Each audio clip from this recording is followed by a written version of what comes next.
So, Leute, hier ist euer Carmen wieder bei Genshin Impact. Und ja, neue Update, neue Boss und neue Story ist da. Und zwar gegen... Hab Name wieder vergessen, weil ich nicht mehr lang drin war. Irgendwas mit A. Also einen wieder von den... Also einen wieder von den 11.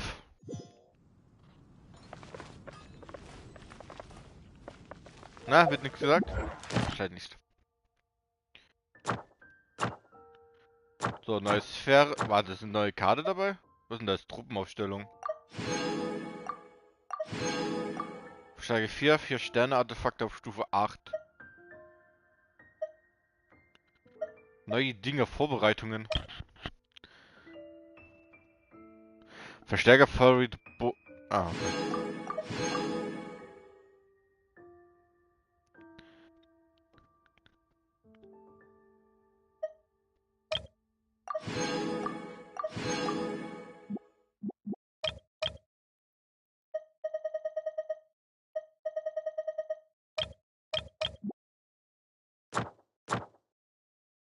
Oh Gott. Jetzt sind mehr von denen.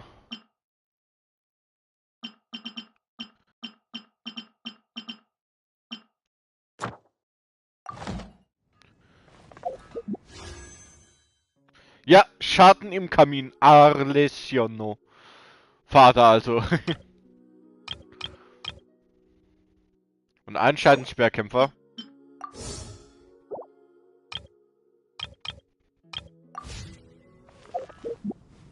Once there was a glorious king. Hä? Ich hab gedacht, das geht doch bis nächste Woche. Aber die Zeit falsch, wo ich letztes Mal geschaut hab. So. Ignis Purgatory. Die Stadt unter Wasser. Die verlorene Heimat. Statue aus Marmor und Messing. Boah, das sieht geil aus. You think I've got a sharp tongue? Ach, so eine Mission also. Wenn das Feuer des Ofen erlischt. Ungestüm Erlebnis aktiviert.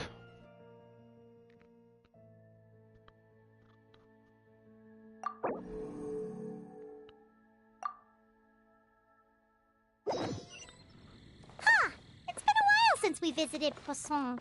Maybe we should head over and have a look around. Croissant. Würde ich fast sagen wie Croissant. Nicht was. So, habt ihr noch Rezepte? Nein.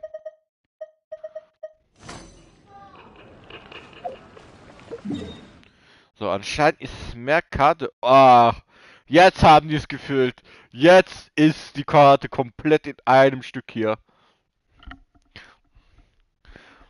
Und ja, ich war immer noch nicht da. Ja, da drüben. Tut mir leid. Aber echt, ihr habt gesehen, wie oft ich gerade Honkai Star Rail gezockt habe oder so. Von den Lucien neue Dinge oder was?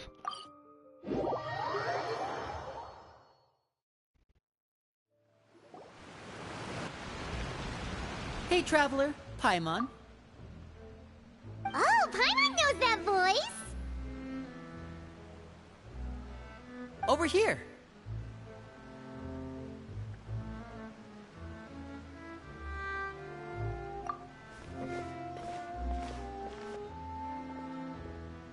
To borrow one of the more popular turns of phrase at the moment, this appears to be quite the fated reunion. Running into you two out of the blue like this has really made my day. I certainly wasn't expecting it. You can say that again. What brings you to Poisson? Wait, Paimon's got it. You must be here for one of your magic shows, right? Actually, we've run into a bit of trouble on the home front, so Father arranged for us to stay in Poisson for the time being. Oh, are Lynette and Fremine here too? Yep, along with most of the other members of the House of the Hearth. You may have noticed Poisson seems a bit more crowded than usual.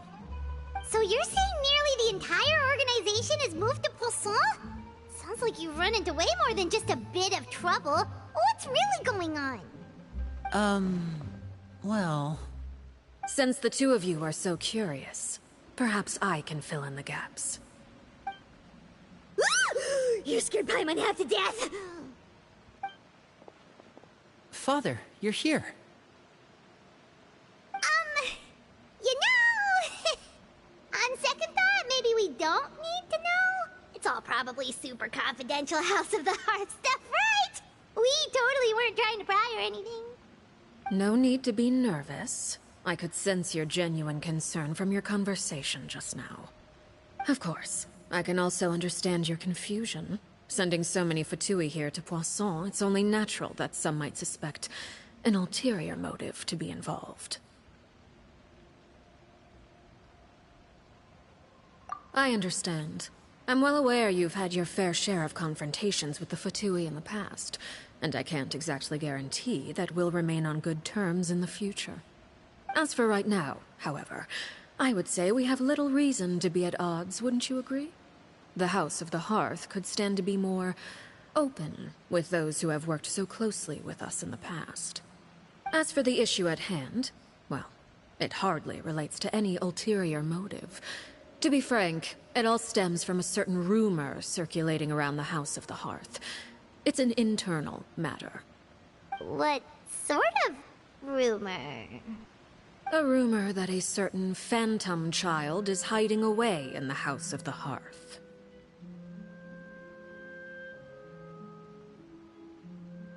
A phantom child? Ooh, just hearing the name is giving Paimon the creeps. A spirit that should have long ceased to exist is lurking in the shadows of the House of the Hearth. So I decided to bring the children to Poisson before continuing to investigate the situation. I expect I should be able to track down the spirit fairly quickly. After that, it's just a matter of resolving the situation, if you will. It shouldn't be much trouble at all.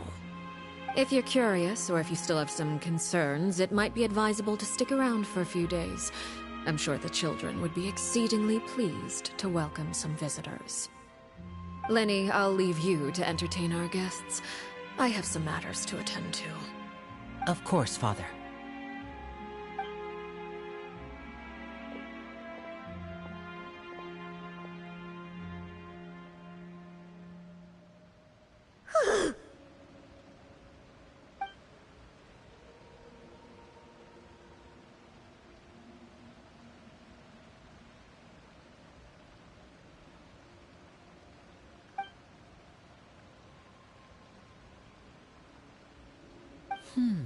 It has long been a dream of mine to invite you to our home and introduce you to my other siblings. You're quite well known in the organization already. A lot of people have been talking about you, especially after everything with the prophecy. If you're willing, why don't you stay a while and have a little chat with us? Alright. We don't have anything else to do right now anyway. But let's be clear, we're just gonna be there as guests, okay? Don't get any funny... Oh, wait a second. For your guests, that probably means we'll be treated to lots of yummy food, right? Of course. During our stay in Poisson, we've been helping out the locals with some fishing. We bring in quite the bounty every day. In fact, today's the perfect chance for me to show you what I can do in the kitchen. Let's go. I'll take you to where we're staying.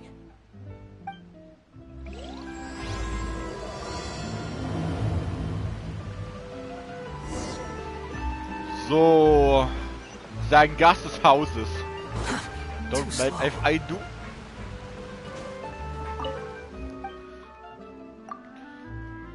Die sind Ingenieuren? Krass.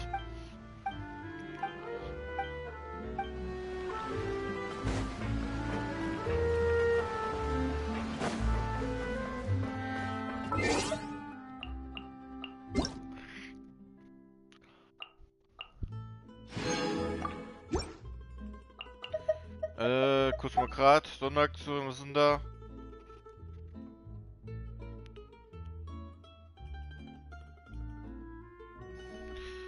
Ah, warte mal kurz. Lass mich mal diese Scheiße scannen, dass man wenigstens ich das hab.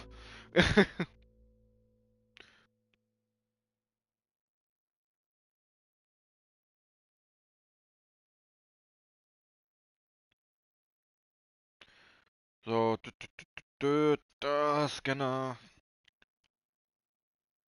So, ging schnell.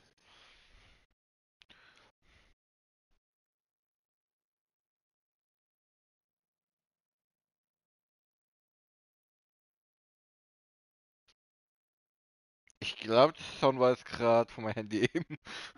So. Der Pro. So. Gemacht.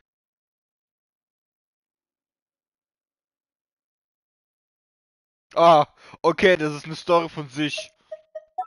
Gut zu wissen. Kann ich euch nicht sagen per Handy. Warte. Was war das gerade? Anlagen zur Verbesserung?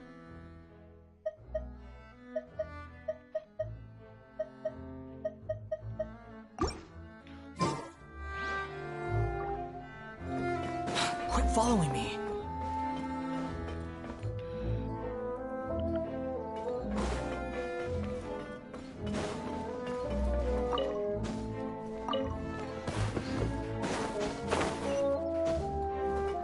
The wind rises. Ach, da unten.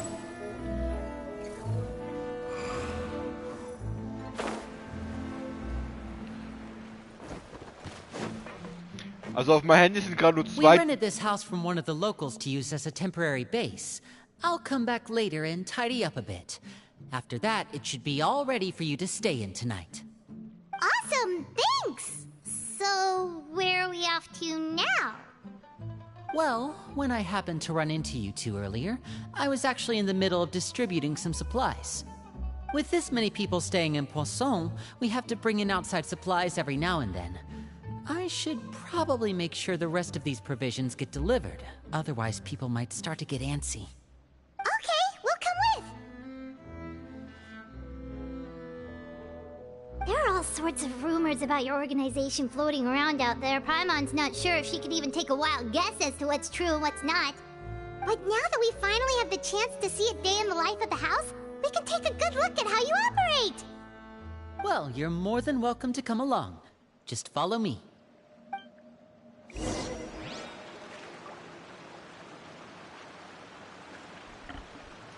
Okay, ich wollte da schnell irgendwas zum Fortfahren tippen. Aber ja, das sagt irgendwas, ich muss mich anmelden, obwohl ich eigentlich angemeldet bin. Die Taste wollte ich drücken. L3 war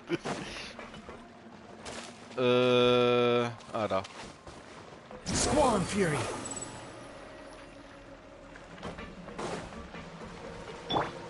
Geht lange Beine, geht schneller.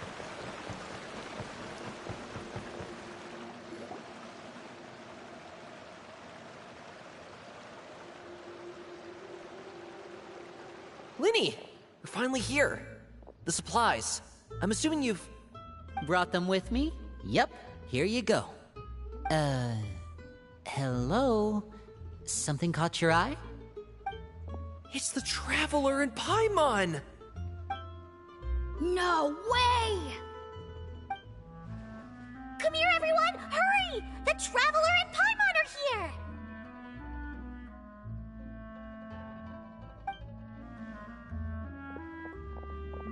One at a time, please. Don't crowd around them all at once. We don't want to scare off our guests now, do we? Oh, it's alright! Gotta say, Paimon didn't realize we were this famous. Of course! Father and Linny have told us so much about you. Father told us about how you helped Linny. According to her, you're a trustworthy friend. And as far as she's concerned, that's pretty much the highest compliment we've ever heard her give. As you can imagine, everyone's been very curious about you. I heard the Traveler is so strong that he can move a mountain with his bare hands. I heard Paimon eats so much that she can clean out the entire pantry at Hotel de Boer in just 3 days! Wait a second! That's the rumor you heard about Paimon? Oh, not cool at all!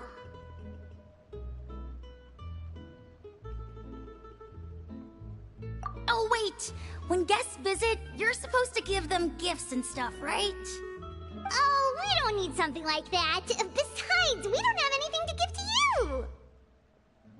Come on, we insist! I can give you some of my new potions. Just pick your poison. And by that, I mean medicine or actual poison. I've got both. Huh? Or maybe Shaplo can teach you guys about stealth! He's super good at it! He's never been caught. Ah, now that's not a bad idea. I know you usually prefer to fight head-on, but it never hurts to expand your bag of tricks, right? When it comes to eliminating your enemies, staying quiet can go a long way. Trust me, I would know. I was poisoned not too long ago, and I'm still dealing with the after effects. So I'm not quite as good as I was before, but I can still give you some pointers. Wait, when you said gifts, Paimon didn't think you meant poison and stealth tactics. But those are the best things we can give you. You don't like them? Ooh, how about this?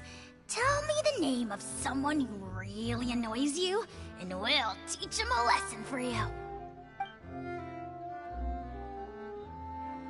All right, Fold, Selwar. I think that's enough suggestions for now.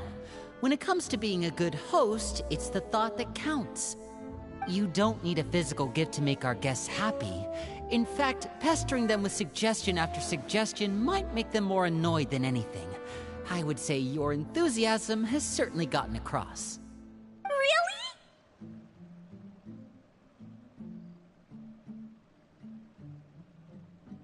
Awesome! It's been so long since we have had guests to play with. If there's anything you need, just let us know. Yeah, especially if it's poison or something. I've got all sorts of potions for that. Well, we'll talk to you all later. We've still got supplies to distribute. All right, see you later.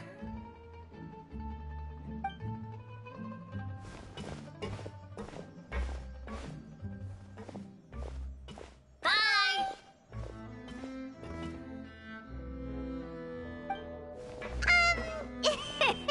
Lenny, about all that poison and stealth tactics talk just now. Scared you, did it? That kind of talk comes with being part of the House of the Hearth. When Foltz was really young, he strangled all of his family pets, just out of curiosity. He was labeled a dangerous problem child and was abandoned by his family. Elwar has an unnatural obsession with potions. Father has forbidden her from trying all the different concoctions she comes up with, but she still tries to test them in secret. You really have to keep an eye on that one. Chaplot is around my age. While I'm mainly responsible for collecting intelligence, he handles surveillance. He's very passionate about his work and has no reservations about taking on some very difficult missions. I know you two probably aren't used to that kind of talk, but I can promise you they only had the best of intentions. Things like stealth tactics and developing different poisons, they really mean a lot to them. They were just trying to share the best of what they could offer, that's all.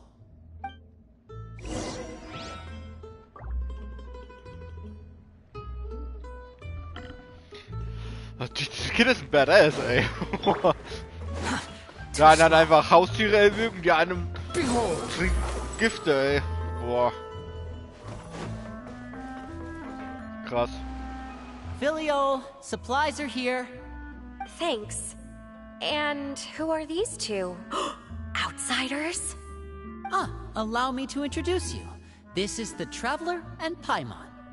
Oh, you're the famous duo I've been hearing so much about. It's nice to meet you.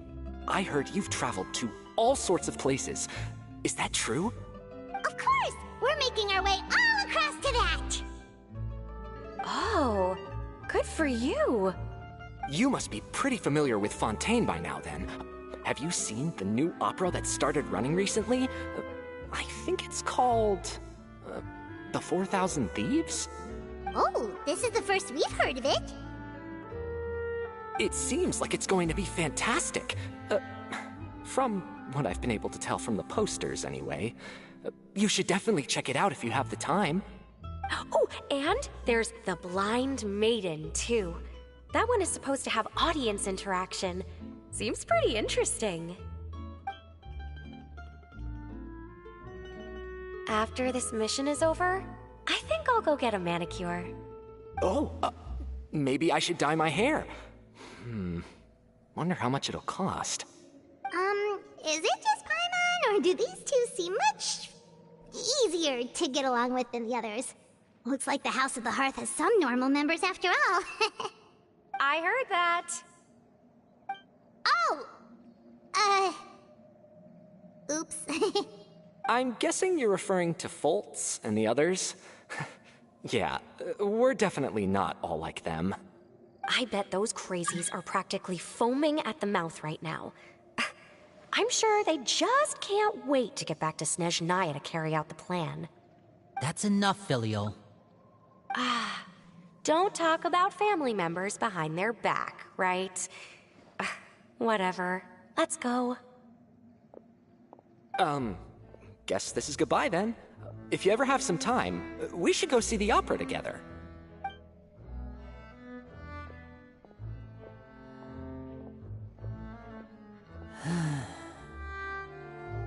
Well, that's it for the supplies. We should probably head back as well.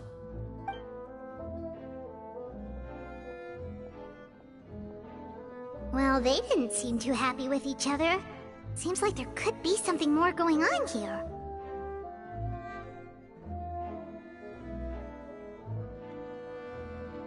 You're right. We're only here as guests after all. Oh, Linny's getting super far ahead. Come on, let's catch up.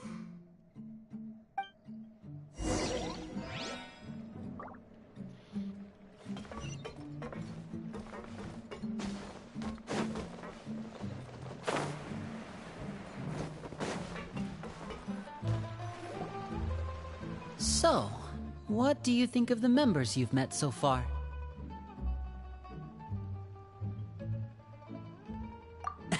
Well, Father is always encouraging us to be strong-willed and independent. So if there's one thing we've got, it's people who aren't afraid to speak their mind. Well, I should probably get cooking. Wanna join? Of course! Then let's head out and... Fremine? What are you doing here? Well, Fremine! Nice to see you again! you too. I heard you're here as guests of House of the Hearth. Welcome. We were just going to make some food. Why don't you come along?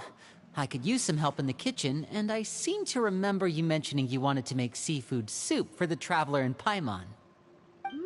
Seafood soup? Oh, Paimon's drooling already. Were you looking for something just now, Fremine? Maybe I can help. It's nothing. I just wanted to see if there were any extra supplies. Yeah, we've got some left over. What do you need? Some food and water, and some clean cloth, if possible. No problem. Give me a second here. Food, water... Wait a minute. What do you need all of those for? You're not on any missions as far as I'm aware, and you were just going to come eat with us. So what's this all about? I thought I'd grab an extra portion because I get hungry at night.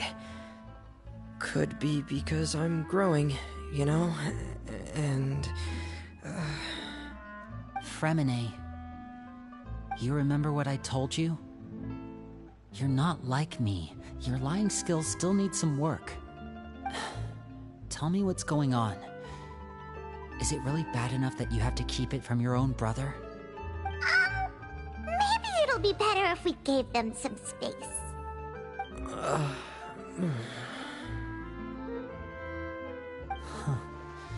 This is the first time I've seen that kind of look on your face. Whatever happened, does it have something to do with Father? Yes. Just follow me.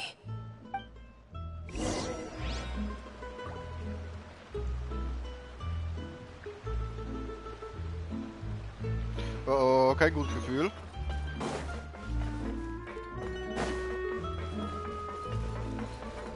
Squall Fury. Da hinten? Oh, hier war ich echt nicht hinten. Oh, shit. You're back! Oh, and you've brought some friends with you this time. Hello, my name's Linny. I grew up in the House of the Hearth. And you are? Hi, Linny. I'm also a child of the House of the Hearth, just like you. You can call me Clairvy. Clairvy? It's nice to meet you. Does that name ring any bells, Linny? No, not at all. That's not a name we have on our roster, I'm sure of it. What I'm not sure of, though, is how she managed to sneak in. She must be the phantom child Father's been searching for. From the looks of it, I'm guessing you were the one that found her, Fremine. You, haven't told Father, have you? No, I haven't told anyone. I've just been keeping her hidden. For how long? About half a month now. So ever since we got to Poisson, then? Do you have any idea what you're doing? I know what I'm doing. Really? 'Cause from where I'm standing, it looks like you're hiding the very person Father has been trying to find. If Father finds out about this, everyone involved is going to be punished. You know the rules of the house, Fremine. I know you do. Father doesn't tolerate any form of betrayal. So why are you doing this? I've thought it through. And I just can't hand her over like that. Linny, don't you remember last year? Sheplo nearly died after getting poisoned during that one mission. He wasn't able to get back before the poison started taking effect, and not a single person was there to help him. That night, while I was sleeping, I heard a voice telling me to go save him. I opened my eyes, but I couldn't find the source of the voice. I thought maybe I was just hearing things, but I went to look for him anyway. Luckily, I got there with enough time to save his life. That feeling of being haunted, of hearing voices, it's happened many times in the House of the Hearth. I'm sure you've noticed. So what you're saying is, that was her? She was the one who spoke to you that night? Unless there are other spirits roaming around the House of the Hearth, I don't think there's any other possibility. If Clairvy were our enemy, it wouldn't matter whether she was a spirit or an actual child. I would have acted without a second thought, because that's what Father ordered us to do. But she's been living with us, helping us from the shadows all this time. I think that makes her family. I couldn't just hand her over to be dealt with. Not when there's so much we still don't know.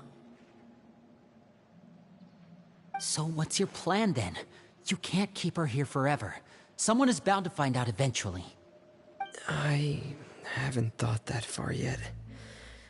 I don't want to disobey an order from Father, but I also don't want to put Clairvy in danger. Come with me. There are a couple things I'd like to say to you in private.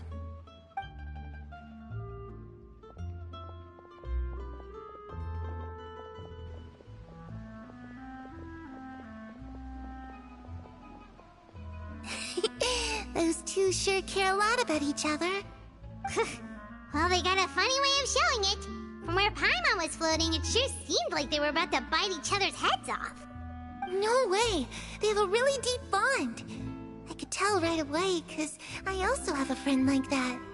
I just don't know how long that kind of bond can last.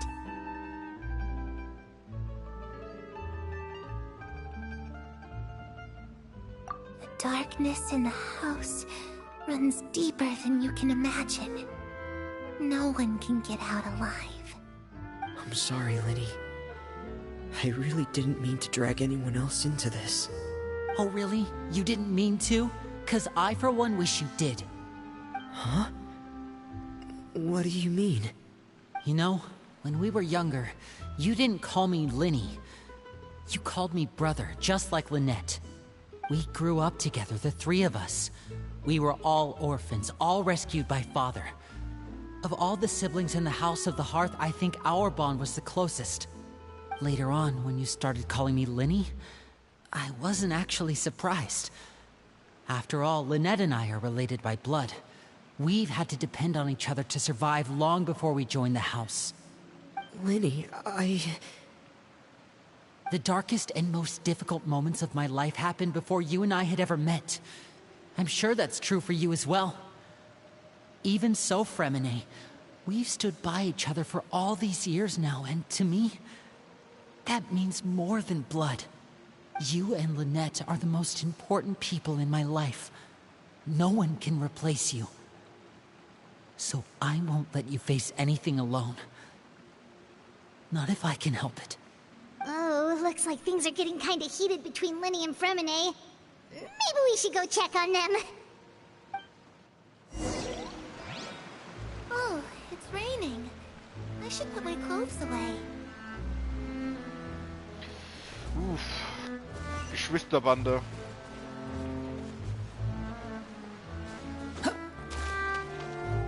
Harry? Huh. Looks like she's not here either. Die macht eine Aktion von sich aus? Oh.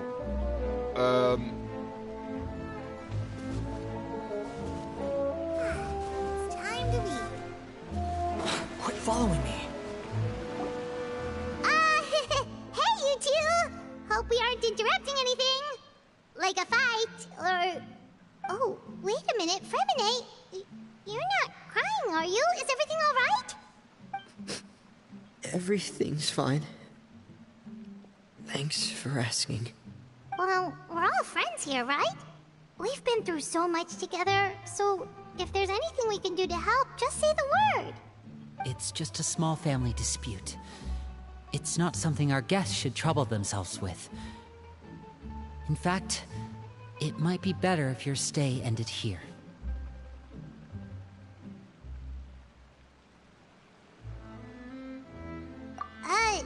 What are you getting at, Traveler? When guests are around, families are often on their best behavior. And any disputes are less likely to escalate. That's what you're trying to say, isn't it?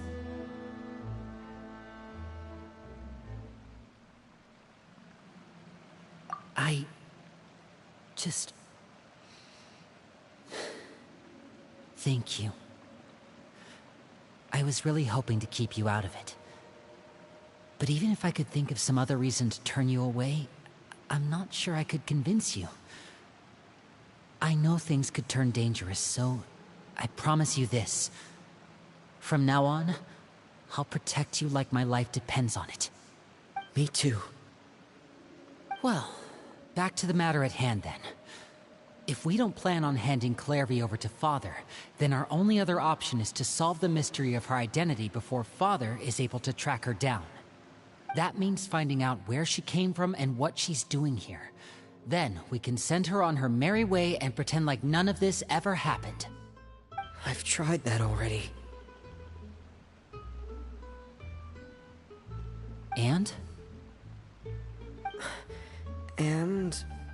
nothing. I tried taking her somewhere really far away, but...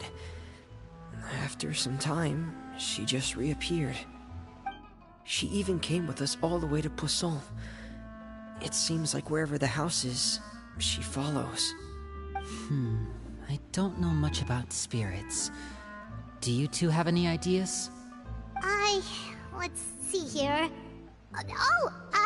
Paimon remembers hearing something like, if you fulfill a spirit's last wish before they die, they'll let go of whatever's keeping them here and return to the ley lines. Oh, it's just that Paimon doesn't really remember where she heard that, so it's not guaranteed to work or anything. Well, sounds like it's worth a shot. Guess that means we should go ask her about her wish. But first, Fremine, I need you to promise me something. What is it? I need you to promise me that this will stay between the two of us. We're the masterminds behind this whole thing. No one else gets involved. Can you do that for me? Of course. I promise. All right. Then let's seal the promise just like when we were kids. Fist bump on 3. Ready? 1, 2, 3. I swear.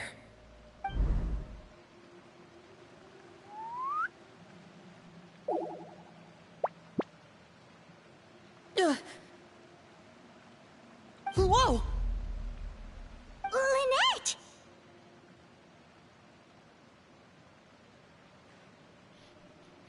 Lynette einfach da aufgetaucht. But what a surprise! What brings you here, dear sister? And, when exactly did you get here?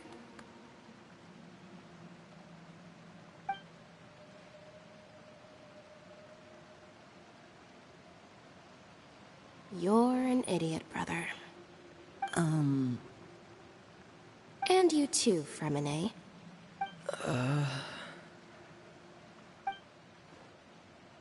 You 3, Traveler. And you 4, Paimon. Wait, what did we do? I've seen Clairvy around the House of the Hearth before. I hadn't seen her in Poisson, so I figured she must not have come with us. But it turns out, you were just hiding her. I heard you talking about your plan. Rather than steering clear of the situation, I'd rather fully join in.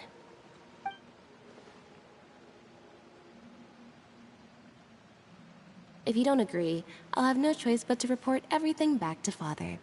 Simple as that. You're not giving us much wiggle room here, Lynette. Well, I guess we're all in this together then.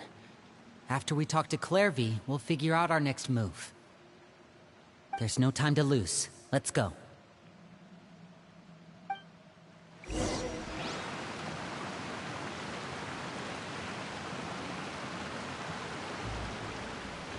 Ja, die Schwester hat's rausgefunden. I'm full.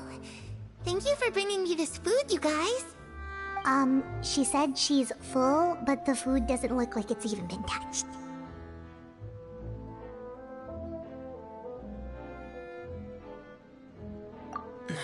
That's right.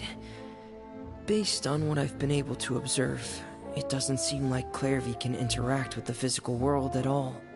Still, when she's presented with food, she'll always linger around it for a good little while. Maybe, in her mind, she really is eating those things. Does she know that she has already passed away? I've tried to ask her, but she didn't answer. My guess is that she's just as confused as we are. Or maybe she couldn't understand the question at all. Clairvy, if you've got some time, I'd like to ask you a few questions. Sure. Oh, another new friend. Hi, I'm Clairvy. Hello. Clairvy, how did you join the House of the Hearth? Huh? Isn't it the same for everybody? The knave brings you here and then you can't leave. It's just that your name, it's not on the roster. And I've never seen you before. The roster? Oh, I get it now. I think there might be some things you don't know about this place. The people in charge, they're not as nice as they look. They say they keep a roster, but it's not complete. There are a lot of people who aren't on it, and never will be. In this house, some people are family, and other people are just test subjects. Those kinds of people aren't ever going to get a place on the roster, unless it's the roster of people who've been executed. Wait, does that mean the knave... She... Is there anyone that can vouch for you? Perry. She's my best friend. She's the only one I trust in this place. Have either of you heard of that name before? No. Me neither. Clairvy, Perry. Neither of those names are on the roster. But it seems like she's telling the truth. Either that, or this kid's already got a bag of tricks bigger than mine. Maybe we should try a different approach. Clairvy, do you have a wish? A wish? It can be anything you want. Just imagine. It's your birthday, you're blowing out the candles, and your wish is...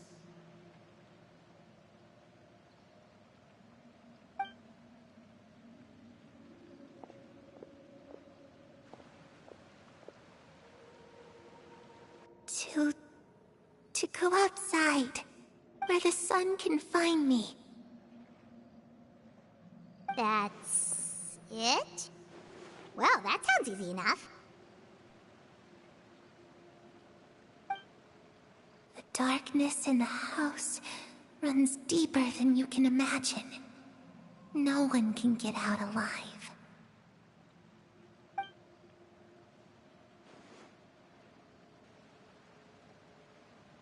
Okay, time to divide and conquer. Listen up, I've got a plan. I'll try and find a way to use basic illusory magic to take Clairvy outside and bring her somewhere with sunlight. Lynette, try and find the list of executions that Clairvy was talking about, and see if her name is on it. Fremine, you stay in Poisson. We can't be the only ones who've had run-ins with Clairvy. I need you to collect intel on everything she's said and done. Understood. I'll try my best. What about us? What should we do? I really appreciate your willingness to help, but this is a family matter. I don't want to drag you in too deep. It's too risky. Let me think. Since Father considers you to be guests, maybe you could stick by her side for a little while. You don't need to do anything except keep up some nice, casual conversation. Ah, Paimon gets it. You want us to distract her.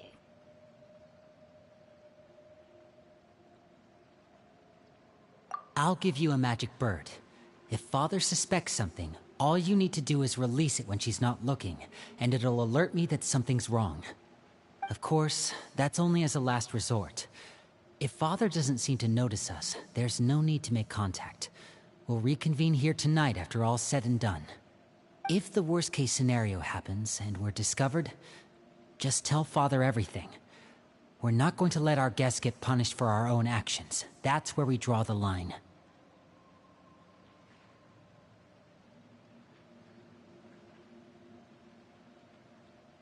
You too. Okay, this is where we part. Father should be at the beach nearby.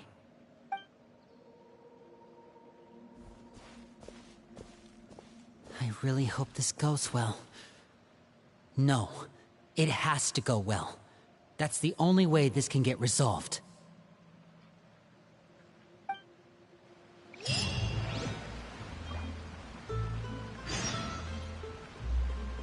Ja, Operation Lenk Vater ab.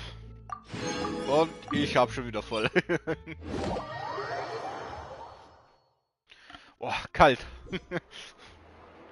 Ich war gerade morgens, war so warm und jetzt hat's geregnet und ein bisschen gehagelt. Bei der Jahreszeit jetzt. Add Astra. Thank you for So, warte noch. Add Astra. Ich will erstmal alle die von Fontaine. Ah, okay, es geht automatisch dann.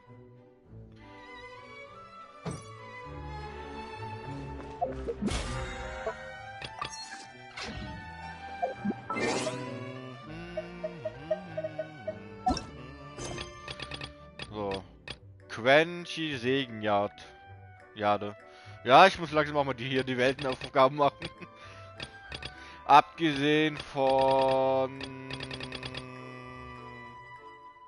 Ja, da. Ich finde den letzten da nicht, das ist behindert, ey. Wenn es noch einen gibt, den ich noch machen muss.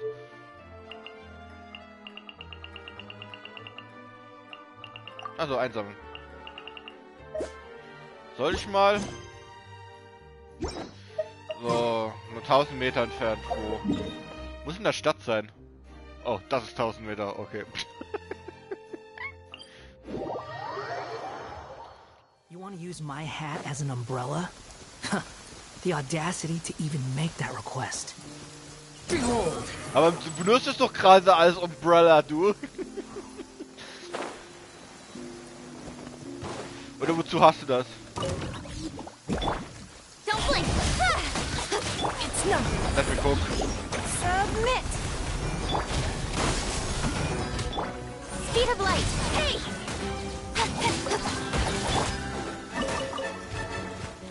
Scatter!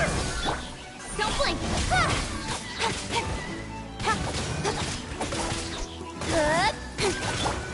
Propagate! Incoming!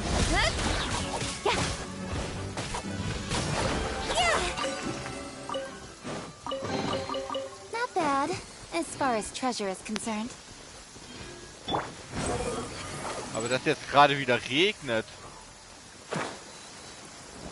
Oh, Child! Hä? Ich hab gedacht, du wurdest schon an diese Mission geeatet. Was machst du da? Hä, wurde da nicht ein Wurmloch da geeatet? Was macht denn der jetzt wieder hier? It's the knave and child. Hey, aren't you supposed to be in Snezhnaya recuperating? What are you still doing in Fontaine? Oh, it's you two. I didn't expect to run into you here. I was unconscious for quite a while after the fight in the Primordial Sea. After I woke up, I realized I was being taken back to Snezhnaya, and well, I couldn't have that now, could I? Not when I've still got unfinished business here in Fontaine. So, I mustered up all my strength and made the journey back on my own. What sort of unfinished business are we talking here?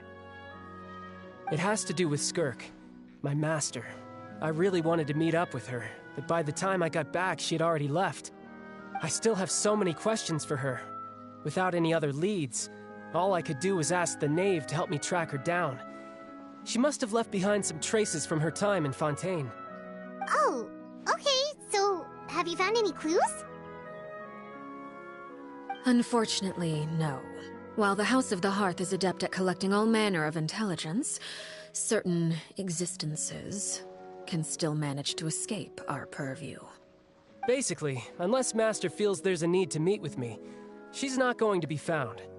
But that problem has an easy fix. I just need to become stronger, and then... Paimon thinks you should focus on getting better first.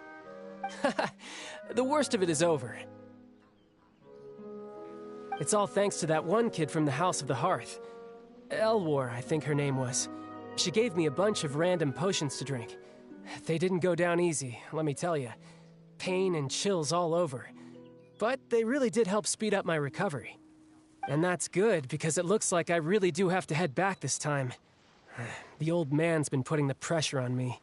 He sent someone to tell me I'm needed for some sort of project. Project Stuja? Yeah, that's the one. I heard Regrator's involved too. I'm not looking forward to having to listen to all his monologuing, that's for sure. Hey, maybe you could think of a way for me to stay in Fontaine for a little longer. Helping Linny and the others brush up on their fighting skills would be far more interesting. If you and I could spar, that would be even better. I've been waiting for a chance to see you go all out. And what a sweet little daydream that is. But I also have a role to play in all this. I'll be leaving Fontaine shortly as well. Besides, considering how little they see fit to step outside the homeland, being called on to return to Snezhnaya by such illustrious dignitaries, what a great honor. Wouldn't you agree? One I could do without, I'd say. Is it just Paimon? Or does it kind of seem like they're...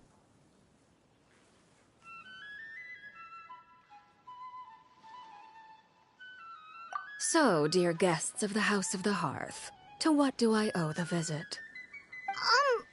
Well, we just...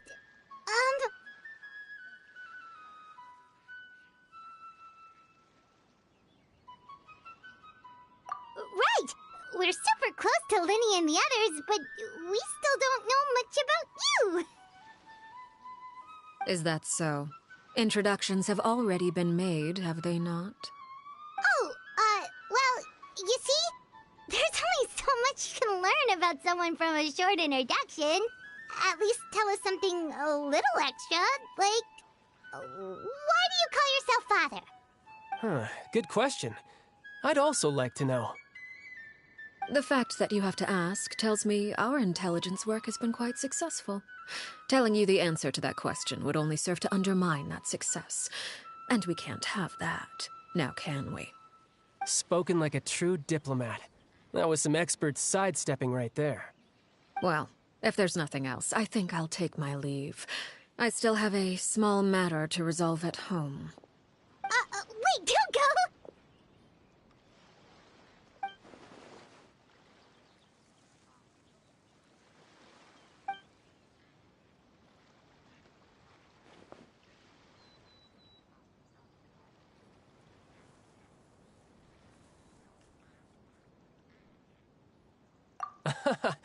I'd also like to hear the answer to this.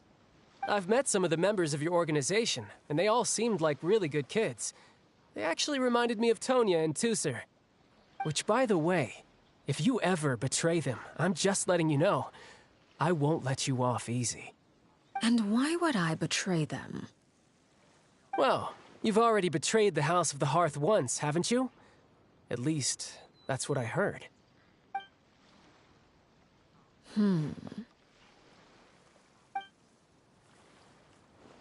Okay, I admit. That's just what the old man told me. The rooster, I mean.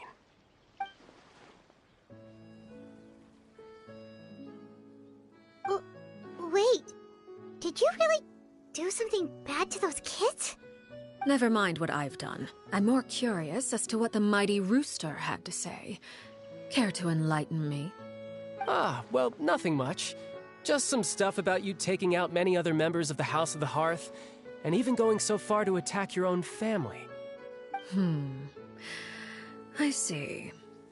Oh, based on your reaction, I'm guessing it's all a bunch of lies. Hardly. I don't appreciate his particular turns of phrase, but I suppose he didn't say anything untrue. Although, it would be more accurate to say that there is a certain level of prejudice involved, but I don't intend to clear that up just yet. Prejudice has a funny way of concealing the real truth behind certain things, an attribute that I find to be quite advantageous.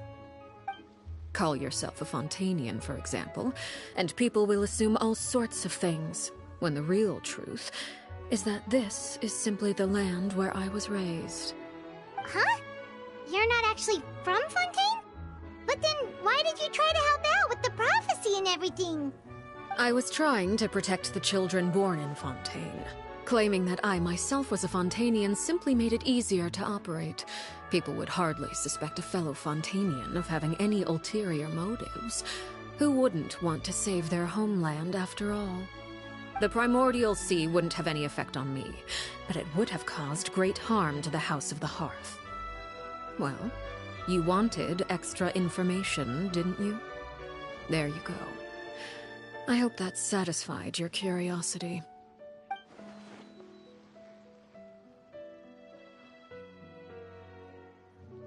So, you stayed in Fontaine for the kids. I guess I was wrong to believe you'd betray them. Apologies. Looks like I was holding on to some prejudices myself. Good. Like I said, I like it when others have misconceptions of me.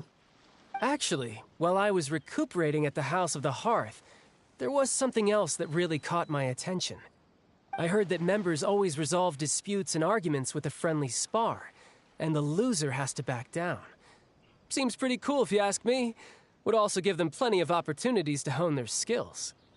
Well, that's only a recent development. In the past, such spars weren't nearly so friendly.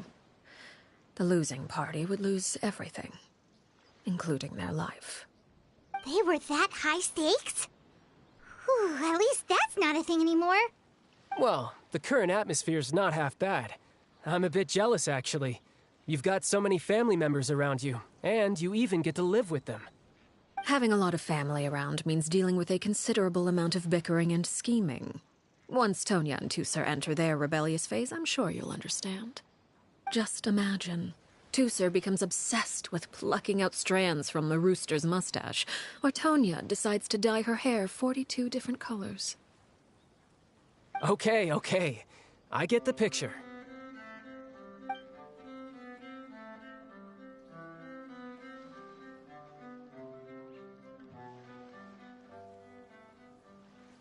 Well, would you look at the time? I should probably get going.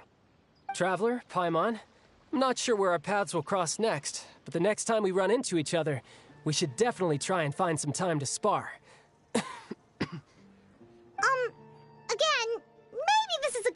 conversation we can have when you look less like you're gonna keel over. All right. Well, thanks for everything, Arlecchino. No thanks necessary. You also played a part in obtaining the Gnosis. I would say we can call ourselves even. I like the sound of that.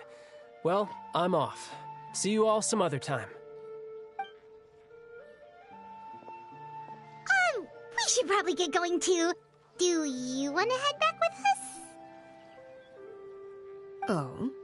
You want me to leave so soon? Oh, well, you see,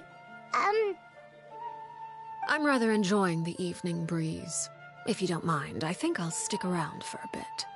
I have some things to think about. Apologies for not attending to you like a proper host. Please forgive this slight. I do hope you'll have a pleasant stay. We managed to keep her distracted until nightfall. Good thing Child was there to keep the conversation going. You don't think she suspected anything, do you? Oh, I wonder if Linny ran into any issues. Let's hurry back and see how everything went. Rather pathetic to force a conversation. So, sind die noch? Oh, Jetzt genug you Zeit decided to gefindet? stay a little longer. Let's take in the ocean view together, then. Ja, okay. Will nicht mal reden.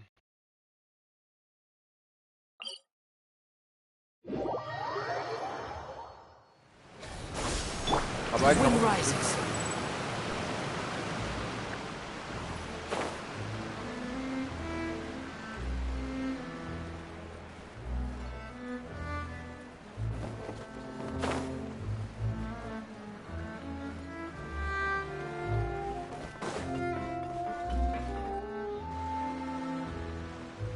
Linny, how did everything go? Well, long story short, we ran into a small issue.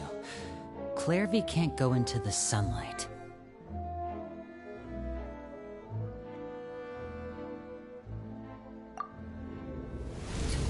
Everything was fine at first. She followed me up to the surface just like I told her.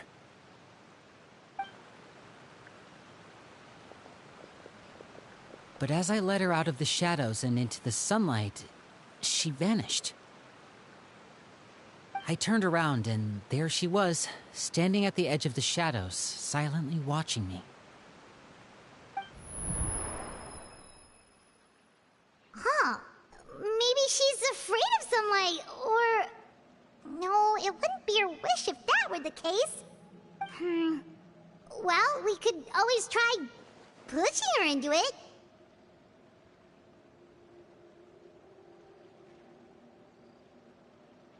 Oh, true. I've pretty much tried it all already. Nothing worked. Eventually, the sun went down, so all I could do was bring her back here. How did it go with you, Lynette? Good. I've got the list. It's right here. Really? Well, what are we waiting for? Let's take a look!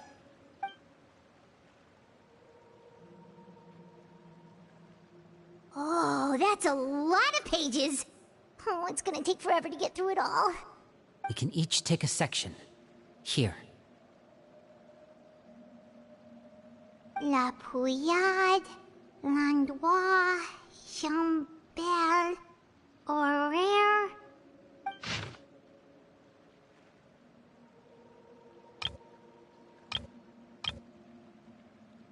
Oh, yikes. That Horaire guy has a huge scar on his face. He's kinda giving Paimon the creeps. I've met him before. The scar is from an injury he received during a mission. I still remember him joking with me about it. He said any future lover would take one look at him and then lose all interest. Did he say anything else? Well, I asked if there was someone he was interested in. He said no, and that's where our conversation ended. It was only later that I learned he really did have someone he liked. He risked everything to escape so he could be with her, but it didn't work. One day, Father asked to see him, and, well, I never saw him again after that. Wait, so that means the knave, she... It may seem cruel, but it's just one of the rules of the house. Betrayal is not to be taken lightly. We know too many secrets to come and go as we please. So, if you do try to leave, you pay with your life.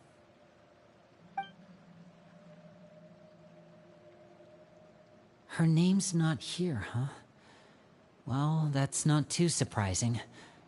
It doesn't seem like this list is complete. It only contains records dating back around 5 years. Let's shift our attention then. Fremine, were you able to find anything out? Fremine. Sorry. I was thinking about something. I managed to talk to quite a few people, but I couldn't help but notice that the atmosphere in the house was a little... strange. Strange? Yeah, I mean, I know there have been arguments in the past, times when people haven't gotten along. Chaplot and Filiol are a good example of that. Oh, those are two of the people that we met while delivering supplies. Paimon can see how they might not get along. They had very different vibes, and their, interests seem to be pretty different as well. That's to be expected, actually. Father brought us all here, shared her knowledge with us, taught us how to fight. That's one thing we all share. But that's also where the similarities end. Not all of us feel the same desire to stay here. As members of the House of the Hearth, we're also considered part of the Fatui. And to a lot of people, that's an identity they never asked for. Certain members get older and realize they want something else for themselves.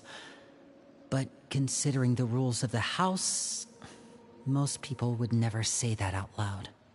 People like Chaplot and Foltz are loyal to Father and her vision. They're proud to be part of the Fatui. Filiol and Nantoy, on the other hand, well, they aren't quite as enthusiastic. These kinds of conflicts have always been there. It's not like Father is in the dark about any of this. Well, that's true. But it just feels like things have gotten worse lately. Filiol and the others, it seemed like they were meeting in secret to talk about something. I can't say for sure, but I think they've met Clairvy. You think she's been inciting them to act out? No, not exactly. But I wouldn't be surprised if she said something to them about the darkness in the house and how deep it runs. She's told me about it before. Experiments being run on children. People being used as pawns on the battlefield without so much as the strength to survive. And they just believed all that? Without any evidence? Clairvy's words probably gave them the excuse they were looking for. Whether they actually believe them to be true is secondary. This is all because of Project Stuja, isn't it? Whoa. Hold on a second. What's this Project Stuja all about, huh? This is the second time it's come up now. Sorry, but I'm not sure of the details either. I only know what Father has told us, which is that it's something the Rooster and Regrader have been working on together. Apparently, it has to do with the Fatui's strategic plan for the future. Because the House of the Hearth was so successful in obtaining the Gnosis, we now have the honor of playing a key role in Project Stuja. Wait, but isn't that a good thing? Key role is just another way of saying dangerous role. To us, the whole thing is an inconvenience. Father thinks so too, but she's in no position to refuse. Their plan isn't exactly unreasonable, and they've been funneling the house a lot of funding. It's just that we'll lose a lot of members in the process. Participating in the plan, it's an honor in name only. What they're really trying to do is subdue us. The existence of an intelligence organization outside their control makes them feel uneasy.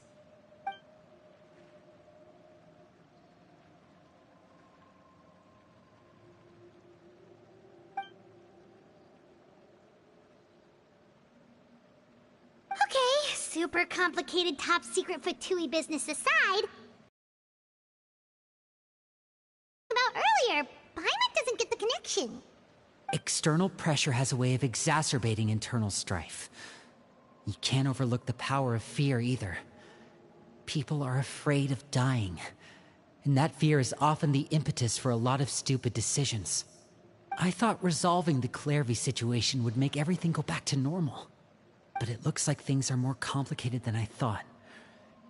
If we leave Filiol and the others to their own devices, sooner or later, Father will be forced to take action. We can only focus on one situation at a time, brother. You're right. Even if we confront Filiol and the others, it won't do any good. It might even make matters worse. We should focus on Clairvy for now. Well, it's getting late. We should head back and get some rest. We'll try again first thing tomorrow. Lynette, you stick with me this time. Fremine, keep a close eye on Filiol and the others. Make sure they don't do anything they'll regret. Good work today, everyone. Have a good night, and I'll see you tomorrow.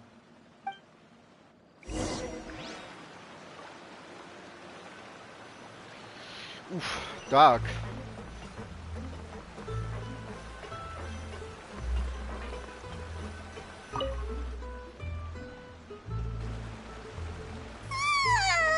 Oh, Paimon was looking forward to an early night, but she can't sleep at all.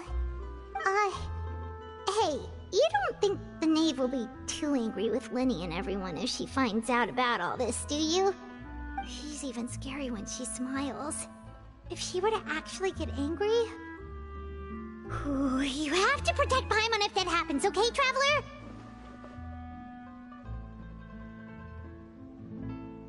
Oh, well, in that case, we should just plan on running away. We'll grab Linny and the others and we can make a break for it as fast as we can. Look! Look over there! Quick! Let's catch up with her before anyone sees!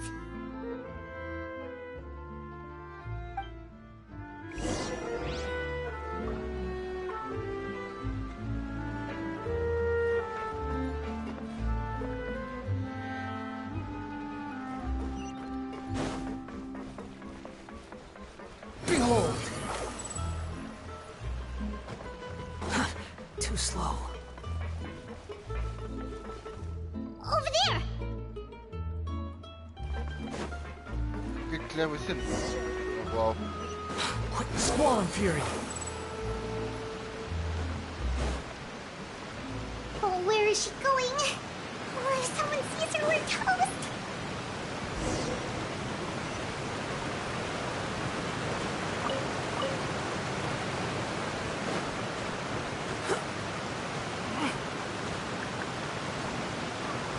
Oh shit.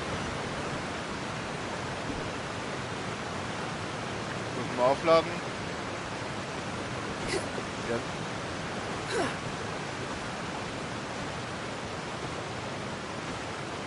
Oh, look! She stopped!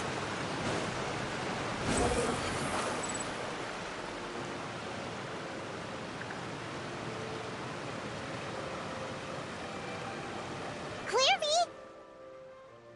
Shh! I opened the window while no one was looking. Look how pretty the outside is.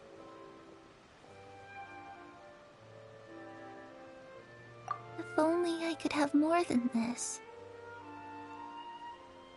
You probably think I'm being silly, huh? All this hopeless resisting?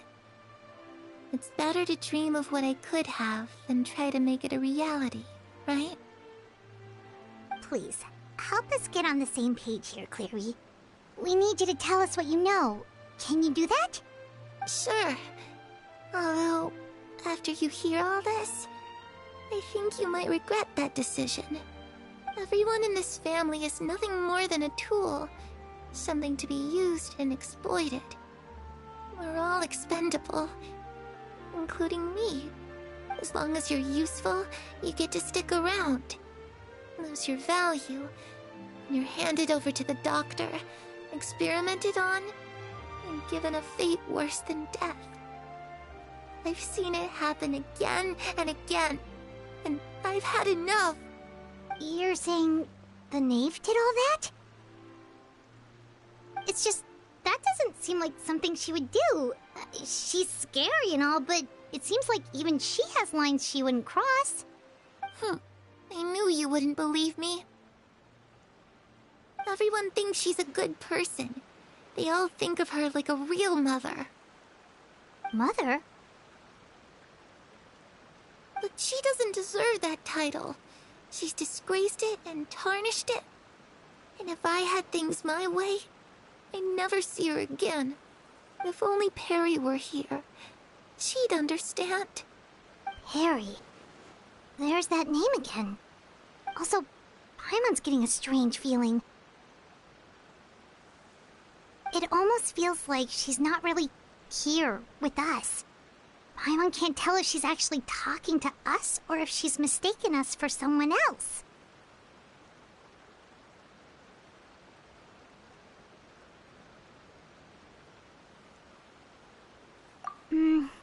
Well, in any case, it seems like she really needs someone to talk to.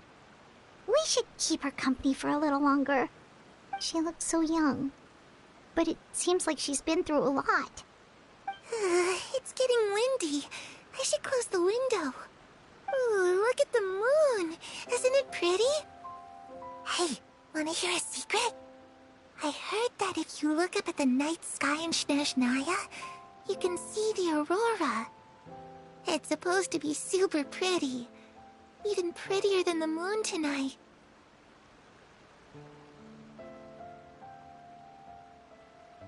Perry and I promised each other that once we're older, we're gonna go see it together. But I can't find her. I'm worried she's also been... No, that wouldn't happen to her. She's special. Mother likes her a lot. I should really go talk to Mother, but we just fought. She doesn't want to see me, and I'm too scared to face her. What should I do?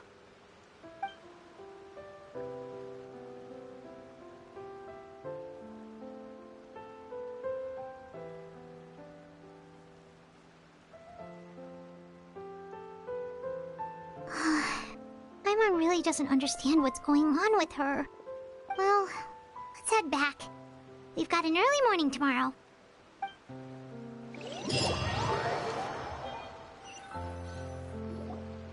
All right, looks like we're all here. Let's go ahead with the plan. Oh? What is it? What makes you ask that? Well, we kinda ran into Clairview last night, and that's what she told us. We met the doctor back in Sumeru. He's super dangerous, and he's done all sorts of bad things. It's possible that Father and the Doctor have had certain dealings, but I don't think Father would work with him. We're not really on the same side, so there's not a lot of trust between them. That doesn't exactly set the stage for a successful partnership. I did hear, though, that when Father first became a Harbinger, the Doctor offered to work with the House of the Hearth. Father rejected most of his proposals, except for one. It had to do with some sort of secret experiment. Secret experiment? Could that be what Clairview was talking about? I don't think so. I don't know any details about the experiment itself, but I do know it's an entirely independent operation.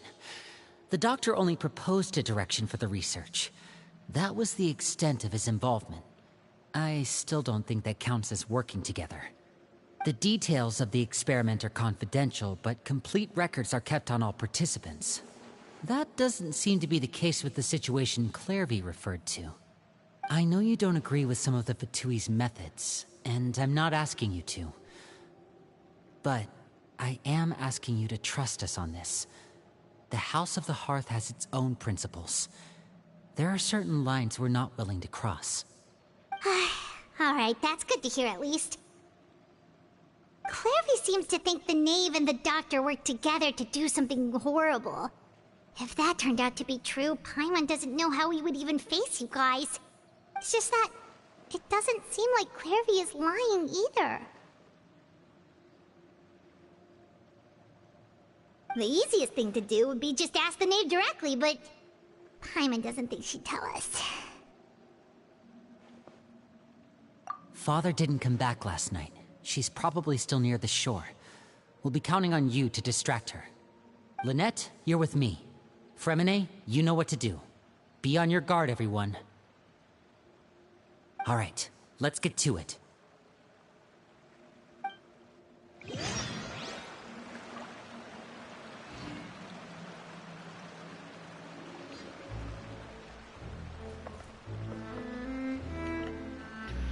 So, Operation. Finde die Bedienstete.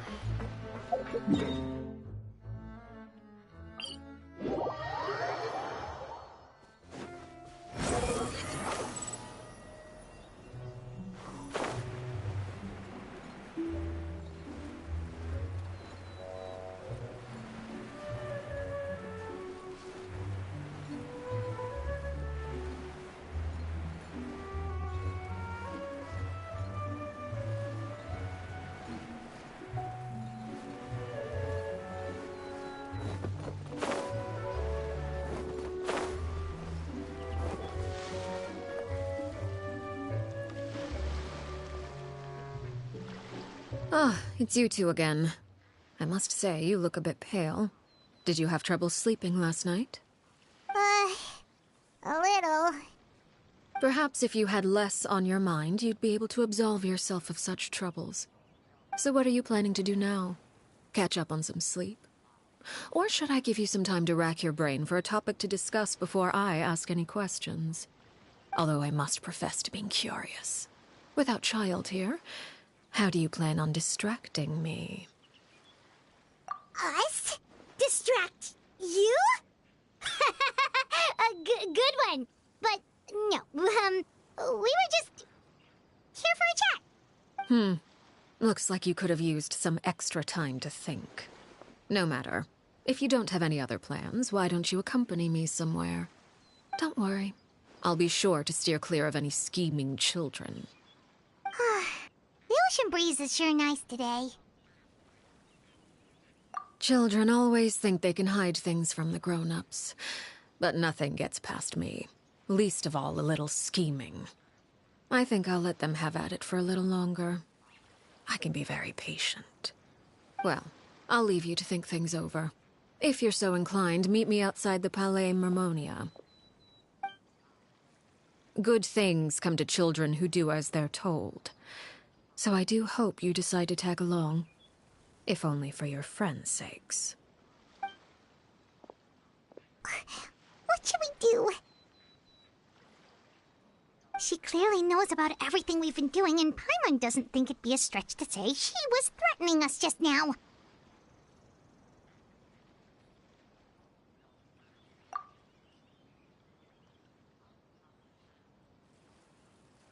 Oh, good idea.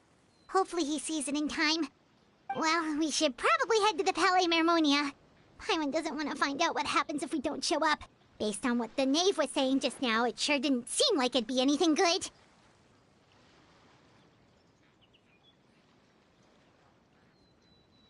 Okay, then we probably shouldn't keep her waiting. It seems like Linny and the others are on thin ice, so let's do our best to not get them in any more trouble.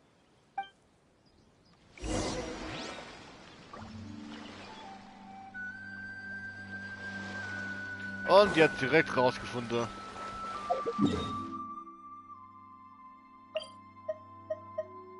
Vogel im Käfig. Oh. Seeing as we still have some time before my meeting, we might as well enjoy some pleasant conversation while we wait. I'm glad to see you get along with my children. Being surrounded by good companions is necessary for a child's development. You're not planning on doing anything to them, are you? I assume you're referring to Lenny, Lynette, and Fremine. Although, there's that situation with Filial and Nentoy as well. It appears quite a few people have been acting out lately. No matter. I'm not one to discriminate. All those who betray the house meet the same fate. There are no exceptions. Does that mean you're going to kill them? Oh, are you here to beg for their lives? I'm sorry to disappoint, but the rules of the house change for no one. In my organization, everyone is responsible for their own actions. But don't you care about them at all? They really respect you. They even call you father. You must feel something for them. Any organization in which feelings come before principles is one destined for ruin. The House of the Hearth is hardly an exception. You could say our principles are more stringent than most. Perhaps I can offer you this consolation at least. As our guests, you two will not be held accountable along with them. I would imagine Linny, Lynette, and Fremine will be able to keep their lives. As for Filial, Nantoy, and the others, I'm afraid there's little I can do. They can try to escape, but once you know our secrets, there's no getting out alive. But that's awful. Ah, you seem concerned. Out of consideration for my guests, I suppose I could turn a blind eye for a little longer. If Linny and the others manage to dispose of Claire V in the meantime, all evidence of their wrongdoing will be lost. In that case, I could hardly punish them for something I couldn't prove. If their efforts are unsuccessful, on the other hand, all will be held accountable. And the punishment will be severe.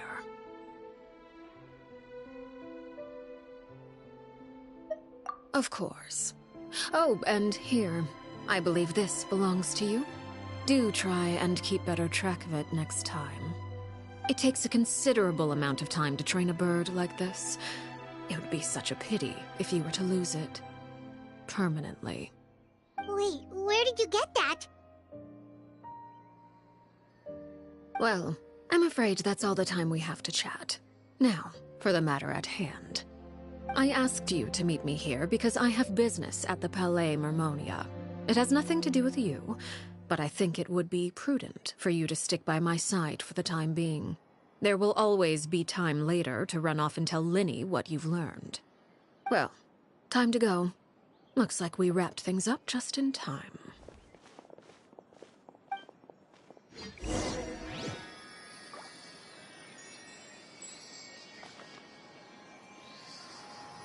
Eiskalt, ey. Aber, ne, nicht eiskalt, sondern badass. Also die kann man echt nicht täuschen, ey.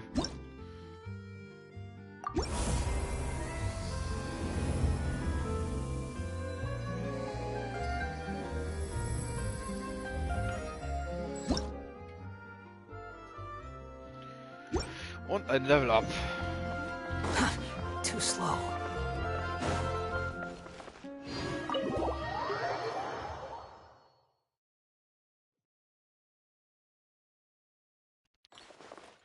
So, Behold! Nouvellette.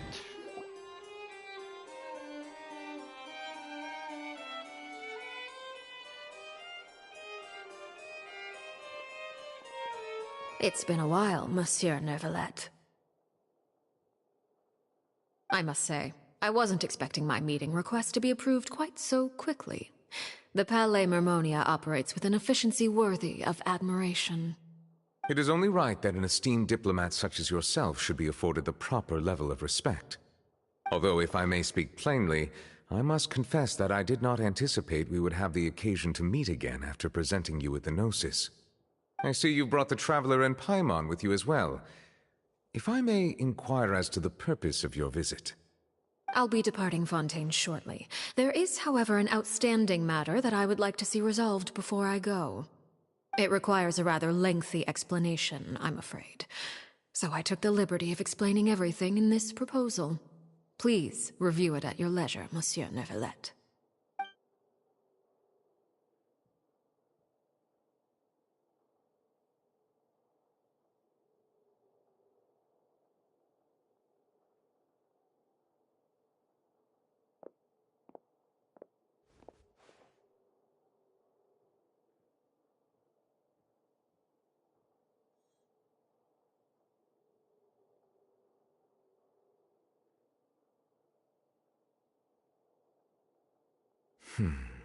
I understand your request. However, at the risk of causing offense, I must admit that I fail to see why you would wish for such a thing. I heard you have a certain fondness for water tasting, Monsieur Neuvillette, so allow me to use water as an analogy. A family is like a large body of water with countless rivers flowing in and out. As someone who watches over this system, I would hope that each river that flows from the source will eventually reach the ocean. Of course, objectively speaking, I know this is impossible. Most of the rivers will dry up along the way, disappearing into the ground and leaving nothing but a barren riverbed behind. Not all rivers are destined to reach the ocean, but I would not see their existence rendered meaningless. I believe the water that flows within them is simply meant for a different destination, like a field in need of irrigation. Or perhaps the glass of a certain water-tasting enthusiast. Did you get any of that, Traveler?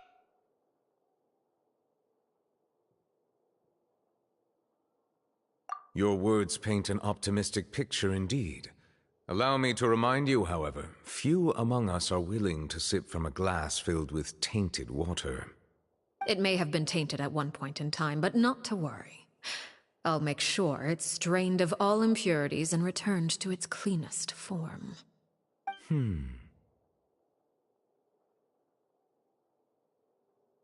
I seem to recall there being a transactional aspect to your proposal. Perhaps you could expound on that? If you accept my proposal, Monsieur Neuvillette, I will gradually withdraw my forces from Fontaine. And, unless absolutely necessary, I will no longer carry out any special missions within Fontaine. I presume I can take your words to mean that, in the future, cases similar to the Tartuffe assassination will cease to cross my desk? Tartuffe? Ah, that thief who embezzled funds from all those charities, you mean? My deepest condolences to his family, but without any evidence, I cannot imagine how the House of the Hearth might have been involved in his passing. Of course, if you accept my proposal, Monsieur Neuvillette, I'm sure certain measures could be taken to reduce the frequency of such troubles. You choose your words carefully indeed. In that case, I am inclined to accept your proposal. My thanks for your generosity, Monsieur Neuvillette. Well, with that settled, we should be going now. I took the liberty of bringing along 2 bottles of spring water from Snezhnaya for you to enjoy. I do hope I get the chance to hear your impressions. Perhaps at our next meeting, yes? Indeed. I trust you would not overlook your commitment in the meantime. All right, Traveler Paimon. Time to go.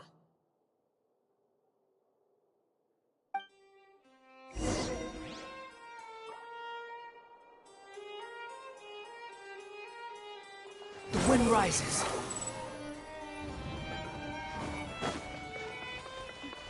Leaving the Ministry of External Relations was definitely the right decision.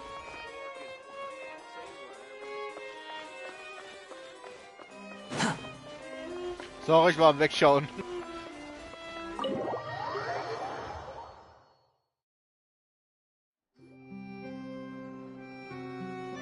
So, what exactly were you talking about back there? Paimon only heard you mention some rivers, a large body of water, and then some kind of irrigation scheme. You really want to know? I would imagine there might be more pressing concerns at the moment.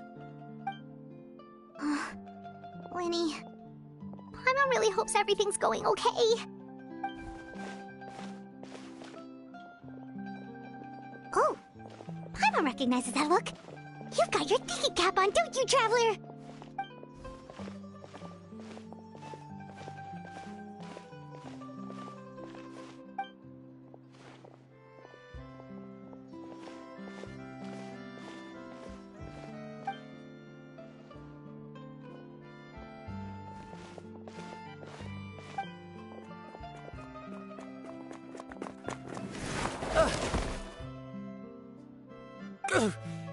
Oh, shoot. Are you alright? Oh, jeez, I'm so sorry. I was so focused on selling these papers, I wasn't looking where I was going. Well, let me make it up to you at least. Here, take this paper. On the house.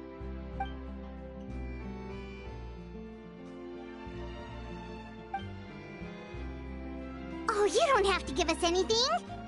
Please, I want to. It's not like I'm short on supply. All the extras will be useless come tomorrow anyway. It's my fault, really. I was just trying to bring home some extra mora for the family, but I bit off more than I can chew. I haven't had many takers today, so I'm still swimming in papers. What's going on here? Nothing much. I just ran into your friend here on accident. I should probably get going, actually, so... Hold on. Of course, I'm happy to compensate you with mora, it's just... I don't have any on me at the moment. I'll take 3 papers. Here. Your payment. Oh! Thank you for your patronage. May the Archons bless you with good fortune. If only I had the chance to run into such generous customers every day. I should probably just take on a smaller inventory though, right? I'm getting married soon, so sometimes it's hard to not get ahead of myself. Anyway, I should head out. Goodbye! Well, now that my affairs are settled, we should take the boat back to Poisson. We've even acquired some light reading to enjoy along the way. Actually, why don't we stick around for a little longer? Paimon just realized how hungry she is. She can't head back to Poisson on an empty stomach.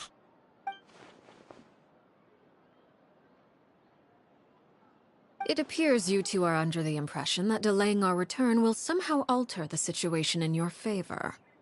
I'm sorry to ruin your fantasy, but your efforts are meaningless.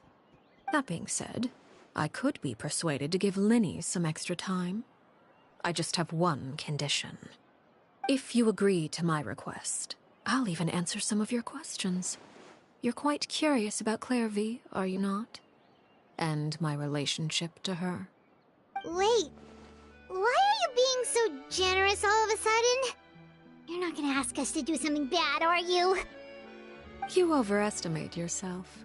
You don't have the talent for bad things. Then what can you possibly... The most important consideration in a negotiation is that both sides receive something they want. Demands and threats only get you so far. Wonderful. Here it is.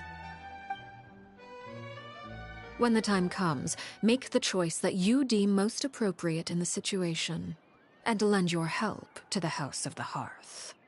Okay. Sounds normal enough. But what do you mean, when the time comes? When is that supposed to be?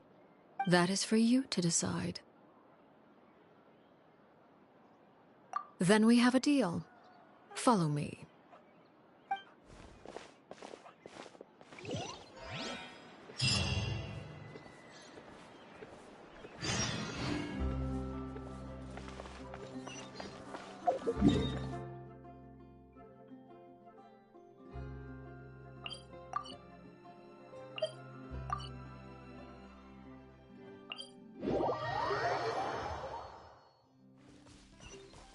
Squall and Fury.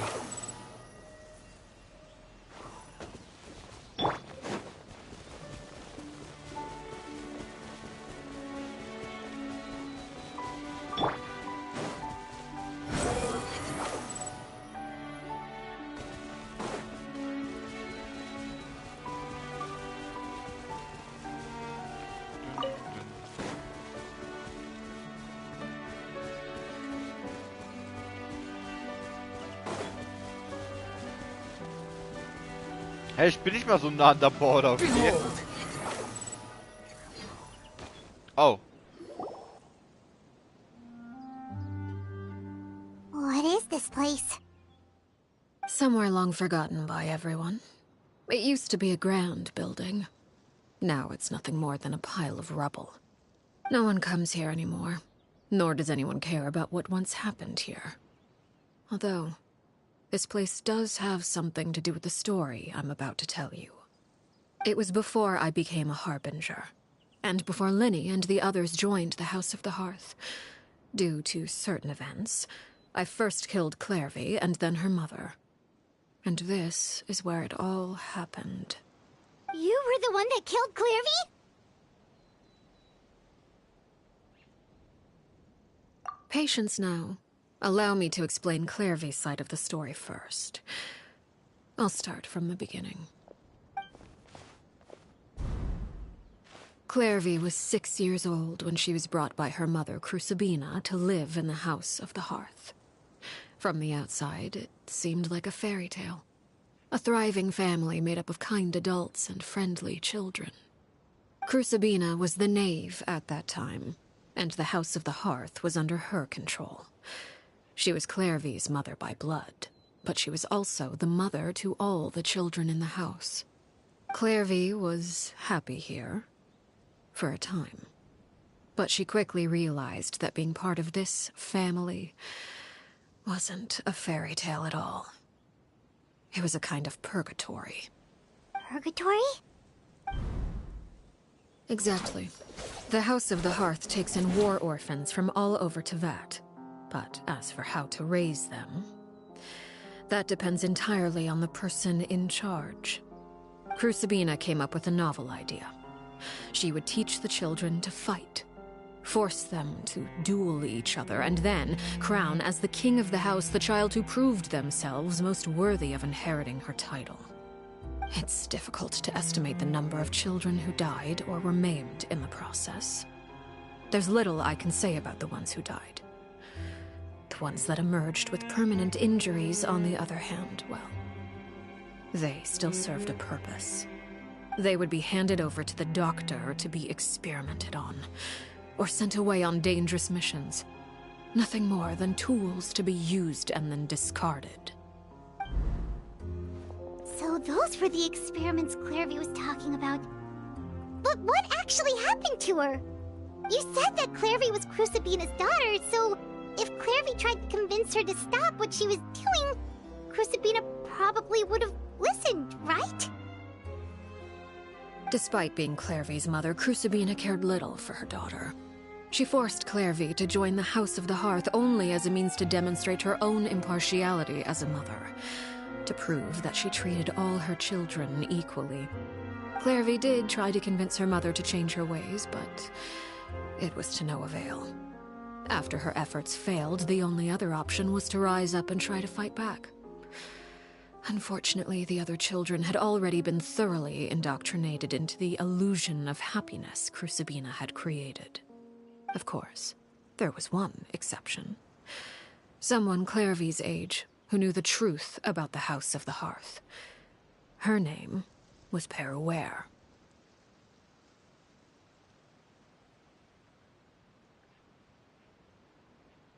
Wait, the friend that Clairvy mentioned? Friend, huh? I suppose we can call her that for now. Clairvy was a cheerful and passionate person with a tenacious spirit. Peruere, on the other hand, was rather cold-blooded. Her cold-blooded nature allowed her to see through Crucibina's facade. Yet, it was also this cold-bloodedness that prevented her from acting against it. At least at first. While Clairvy longed for freedom, Peruere was convinced that, amid all the fighting and violence, she would make it until the end. Despite their differences, the two became fast friends, united by their knowledge of the truth. Clairvy told Peruere that she hoped to create a real family, where no one would be killed or sacrificed. There may have been a certain naivete to her ideas, but Clairvy proved her determination many times over. She tried countless times to run away, ask for help, or expose the truth. But her efforts only earned her beating after beating.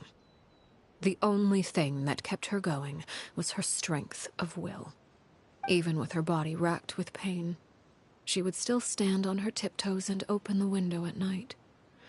She and Peruere would look out at the moon together, a fierce longing for freedom shining in her eyes. But one day that light simply vanished. Oh no. What happened? Her hopelessness resulted from a culmination of things. 10 years had passed. 10 years worth of failure after failure. She and Peruere weren't children anymore, but finding any chance to escape still seemed as hopeless as ever. It was during this time that Peruere suggested a new plan. If escaping was out of the question, why not take down the very person sitting on top of this throne of lies?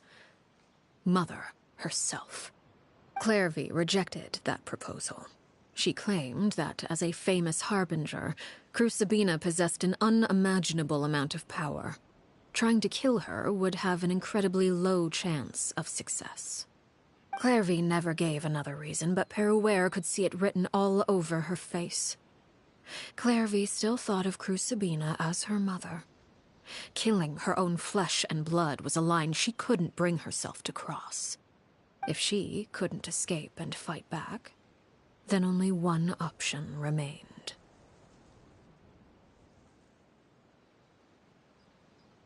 Precisely.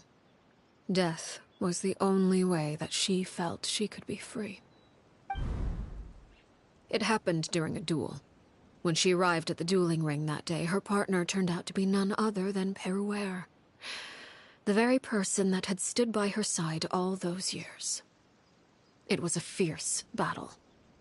But ultimately, Clairvy decided to let Peruere end her life. From that moment on, Peruere's journey was one written in flames. When the rain finally came and washed it all away, there she stood, the sole victor in Mother's endless game of slaughter. A trail of corpses strewn across her path to success. It was the very result she had predicted 10 years prior. Even then, she believed she would make it until the end. She wasn't surprised by the fact that she emerged as Mother's undisputed heir. Rather, her success left her with an inexplicable sense of restlessness. She was unsettled. And there was only one thing that could quell that sensation. Perhaps you two would like to take a guess as to what it was?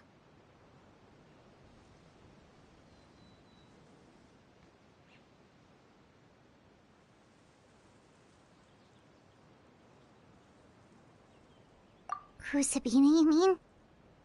But... Correct.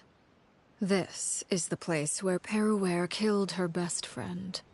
A mere year later, this is also the place where she fought tooth and nail to kill the mother they shared.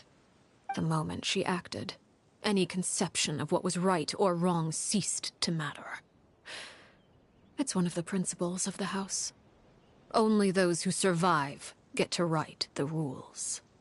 Peruere won the battle, and became a harbinger herself. After which Her Majesty, the Tsaritsa, bestowed upon her a new name. Arlecchino. So the Perry Clairvy was talking about... It was you all along. You're Peruere. Arlecchino is just a name you got later.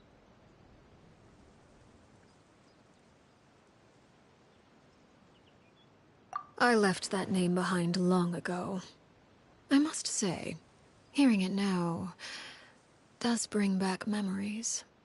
After I defeated Crucibina, the moniker of Mother died with her. I chose to forego the title she called herself, and even chose to give up my own name. I rebuilt the House of the Hearth under a new identity. Not only as Arlecchino, but as father. And that is where the story ends. Any more questions? Yeah. Based on what you just told us, Clairvy wasn't a little kid when she was killed. So the Clairvy we met... Was she really a spirit at all? I suppose you could call her an illusion born of flame. Her existence is like ashes to a fire. Something left over in the wake of blaze and ruin. You see, A certain power runs through my veins. It's not unlike a curse. My flames leave behind shadows of anything they consume. Of course, the chances of those shadows morphing into a sentient entity are exceedingly slim. Clairvy is a very special case. Clairvy died when she was 16 years old, but what emerged from the flames was her 6-year-old self. Her appearance wasn't the only thing affected. Most of her memories were lost to the blaze as well. Memory is a mysterious thing indeed. Losing a portion of your memories will alter your sense of self. Lose 10 years' worth, however, and it would be like living in the past. Like returning to a version of yourself that never grew up. No wonder Paimon got such a weird feeling when we were talking to her. Perhaps I should put it this way. Clairvy is someone trapped in time. It may seem like she exists with us in the present, but she truly lives in the confines of her own past. So if all of that is true, then you must have known about Clairvy for a long time. Indeed. She's a rather volatile and unstable entity. Sometimes she would look after the children. She's even saved some of their lives. But other times, she would hide from me and become obsessed with revealing the truth about the house to anyone who will listen. Shadows don't have the capacity to learn or grow. Any new information they encounter is quickly forgotten over time. Your attempts to expose Clairvy to sunlight, they failed, yes? The reason is actually quite simple. In Clairvy's mind, the house is impossible to escape, and it is this very perception that traps her there. But no matter. All I have to do is kill her again, and all will be resolved. I don't anticipate so much as a single speck of ash will be left behind this time.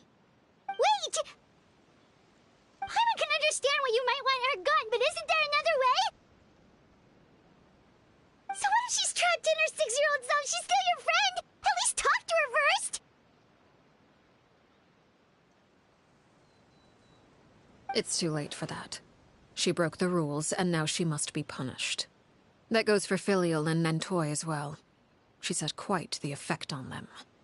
I hope you understand. The difference between Crucibina and myself lies in our formulation of the rules, not our policy for enforcing them. Upholding the rules without question is a trait we both share, because that is how a household should be run. Is this really what you want to do? Whatever could you mean? Don't you want to say a proper goodbye at least?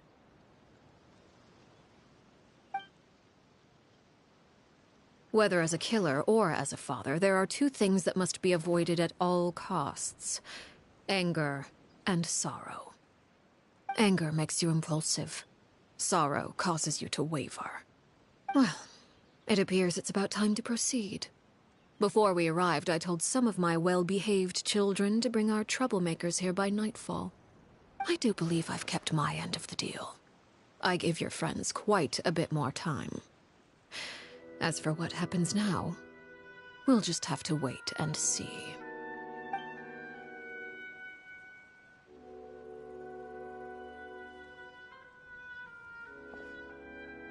Here they are, Father. Ah, you gonna execute him? Seeing something like that would actually be a first for me. Lenny!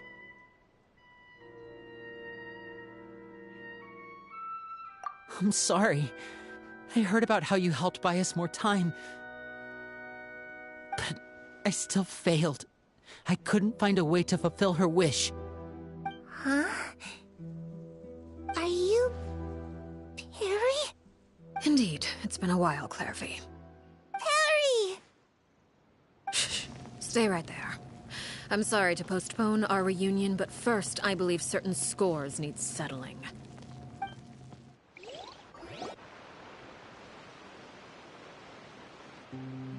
Father, let me explain.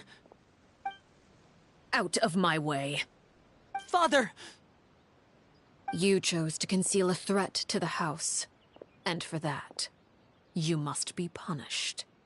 Overall, however, I suppose your wrongdoing is hardly the most egregious of the bunch, so I'll deal with your punishments later. As for right now, the more pressing concerns are the traitors among us. By traitors? Do you mean us? Father, let me explain. We didn't mean to... Fultz, why don't you share what you heard? Yes, Father. Secret Midnight Meeting number 3. Participants, Filial, Nantoi, Sato, Toddy. Nantoi clearly said, if only Father wasn't the one who took us in. Sato added, I'm sick of this life. I just want to live as a normal person. Filial was the worst of them all. She called us crazies and said a bunch of mean things about Father. I did not! You're lying! Fultz is trying to frame us. It's not like I'm the only one who heard those things. After that, you and Toddy and a bunch of other people started talking about Clairvy. You were using all those things Clairvy brought up as an excuse to question Father. We're birds locked in a cage. The only way out is to destroy it. That's what you said, wasn't it? You little... You just want me gone, don't you? What did I ever do to you, huh? And you, Sheplo, have you forgotten who stood by your sickbed, watched over you, and changed your dressings? Come on, let's hear it then. What's your reason for all this?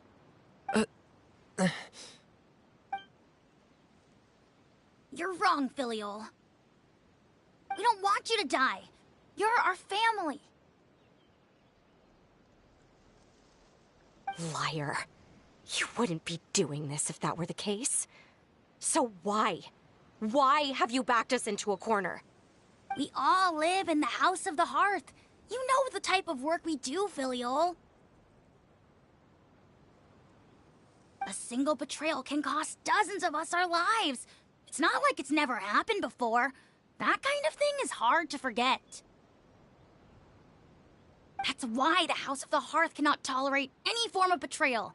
Ever since we came to Poisson, you've had 7 secret meetings. A lot of the things you talked about really crossed the line. You've been spying on us for half a month?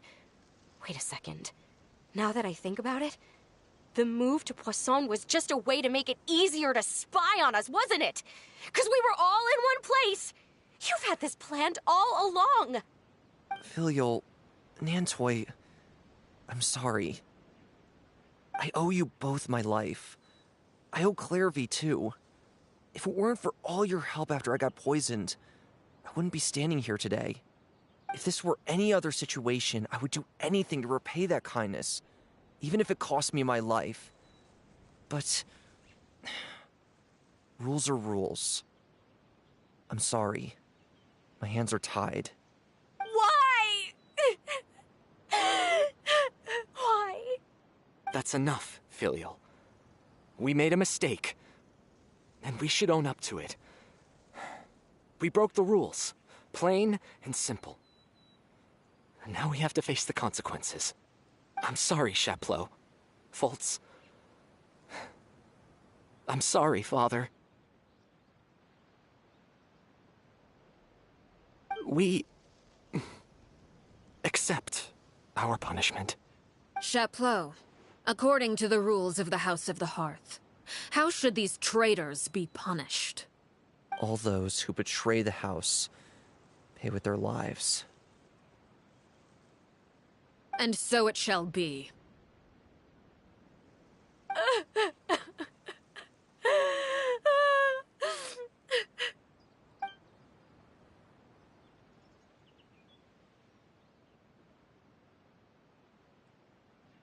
Father, please wait! Something you want to say, Linny? Please reconsider, Father. What Filial and the others did, does it really count as betrayal? We all come from broken families. From the very first day we joined the House of the Hearth, we wanted nothing more than to make it a real home. But the truth is, none of us know what a real home should look like. I'm not saying I have all the answers. All I know is this. Killing Filial and the others may uphold the rules, but doing so will only bring us further away from being a real family than we've ever been. So please, Father, please, reconsider. I agree with Lenny. Father, please. Lenny, you...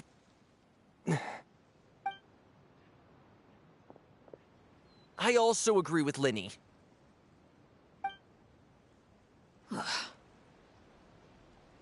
An order once given cannot be rescinded.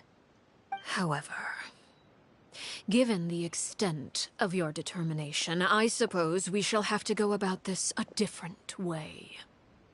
Draw your weapons and face me. Our weapons?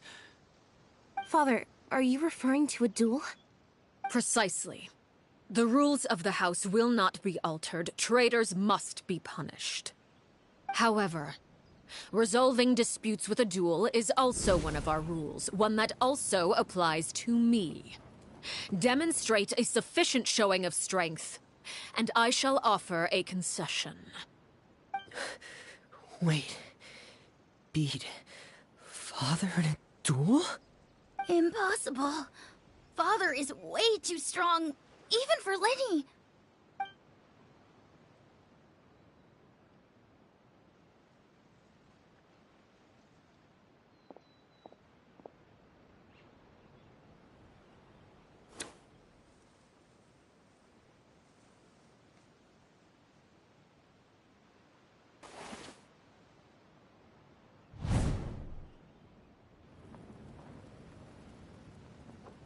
Did you hear that, Traveler?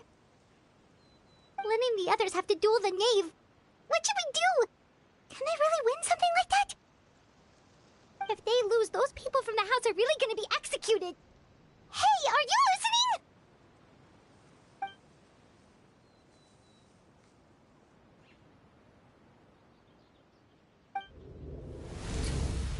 Don't you want to say a proper goodbye at least? Anger makes you impulsive. Sorrow causes you to waver.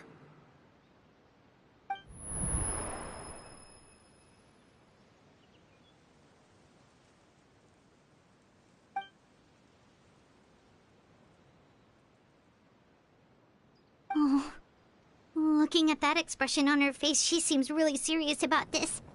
Guess that means there's no chance she's throwing the duel on purpose, huh?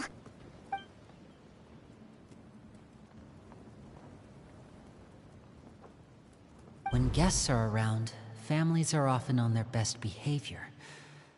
And any disputes are less likely to escalate. When the time comes, make the choice that you deem most appropriate in the situation, and lend your help to the House of the Hearth. What's wrong, Traveler? Hey, where are you going? Traveler?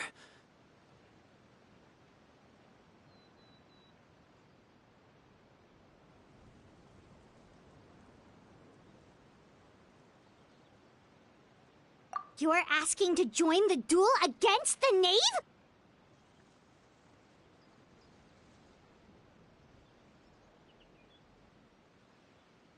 I'll allow it. We do have a ready-made dueling ring at our disposal, after all. All I would advise is this. Keep a firm grasp on your weapon, and give it your all. Any less, and you may just lose your life.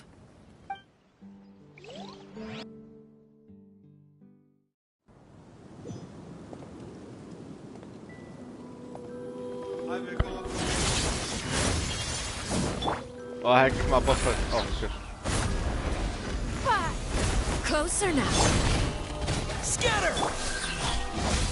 Is it my turn now? Watch out for Father's movements! Ich mache irgendwie kaum Schaden an ihr, ey. Spring forward! Cut to the chase. Speed of light. Ah, ich kann währenddessen essen wenigstens. Was ist denn Das? Ah.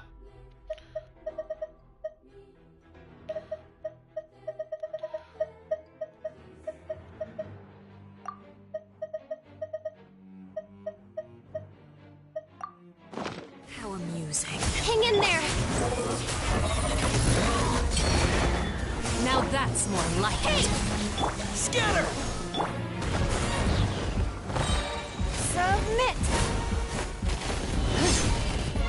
Don't waste my time. With these rising Don't blink. flames, Getting gear! is it my turn now? 78.000 hat. Das hat nur so viel Damage bei der gemacht, ey. With the fall of darkness, destruction shall rise. Have a taste of purgatory. Watch out for Gottes Willen, ey. Look at you, Oh Gott. trapped like a bunch of helpless animals. Gott, die kann Bluten ohne Heilung verhindern. Running is of little use. With these rising flames, Autsch. Your life is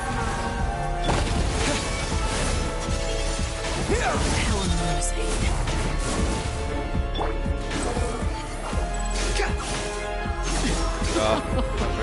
Look at you, Pace yourself. trapped like a bunch of helpless animals.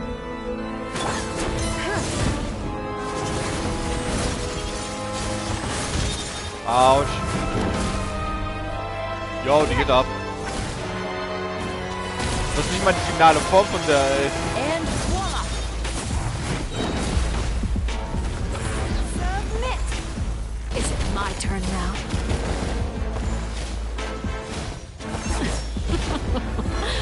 Look Oh shit. at you, trapped like Nein. a bunch of helpless Ja! animals. the victor Who's next? decided. Over here! Spare your energy. Swarm Running Fury. is a little use. Ich sehe ja gerade auch manchmal, wenn die so Leben aufflackern, ey. The countdown has begun. Getting gear! Like a fly tangled in a web. Spare your energy. Running is of little use. Gottes With Willen. these rising flames, Ja, kann auch so. Speed of light! Huh. give up. Closer now.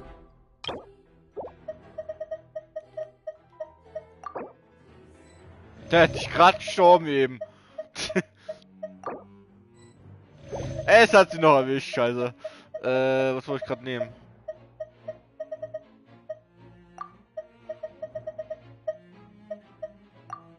Voila!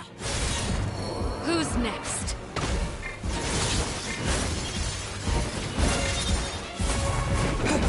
Here! Germinate! Is it my turn now? With sword comes shadow. Was hab ich da gerade?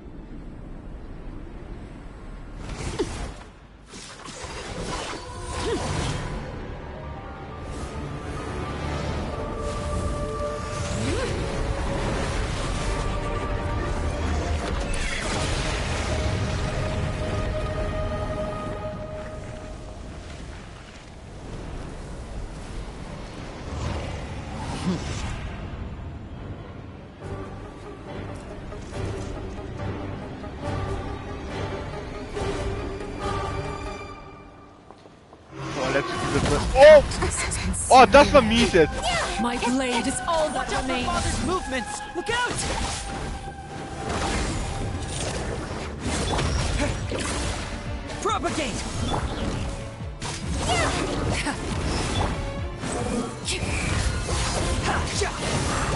Upon the gale. Now's our chance! Over here!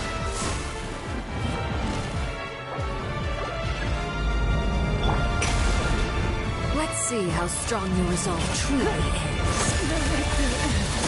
Who's next?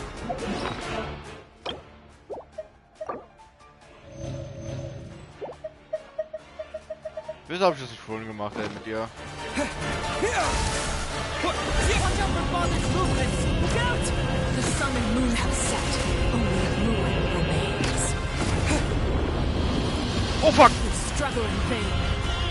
Jetzt soll man das bitte ausweichen, ey? Speed of light. Now's our chance. Over here.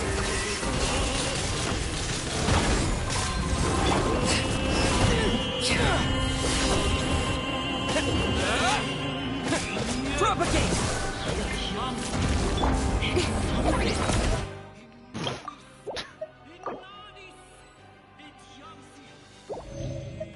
Die Musik geht gerade richtig ab eben. Watch out for Father's movements! Look out! Keine Ahnung, wie ich so viel Schaden hinbekommen hab.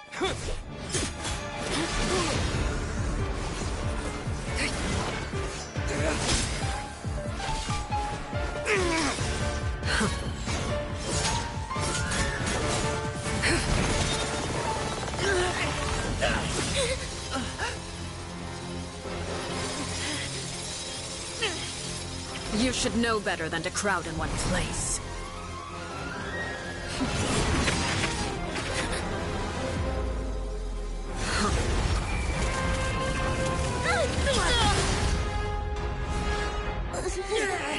Oh, I know.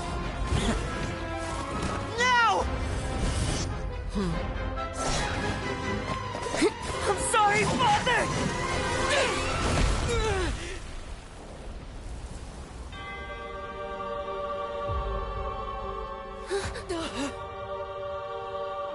Sorry for what? This pitiful excuse for an attack.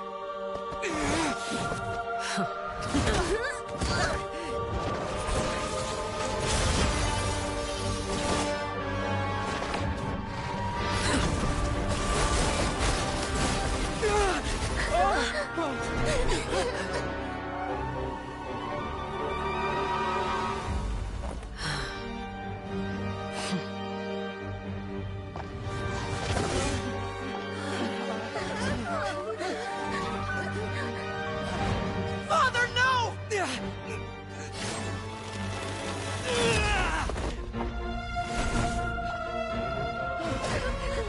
Made it out, did you?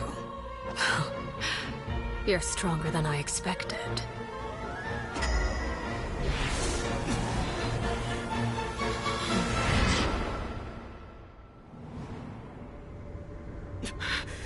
A crimson moon? I can't move.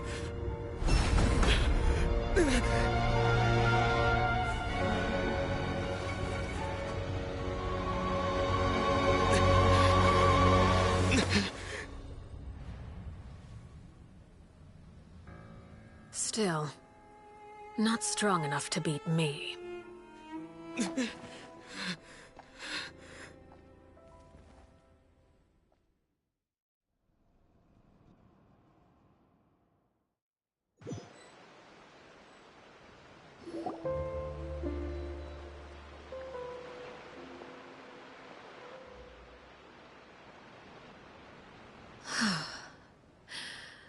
I believe we can end things here. It's not often that we get to enjoy the company of guests, after all. We wouldn't want things to get too out of hand. Brother, are you alright? Lenny. Given that I am the victor of this duel, as agreed, the punishment stands. No! I never thought things would end like this.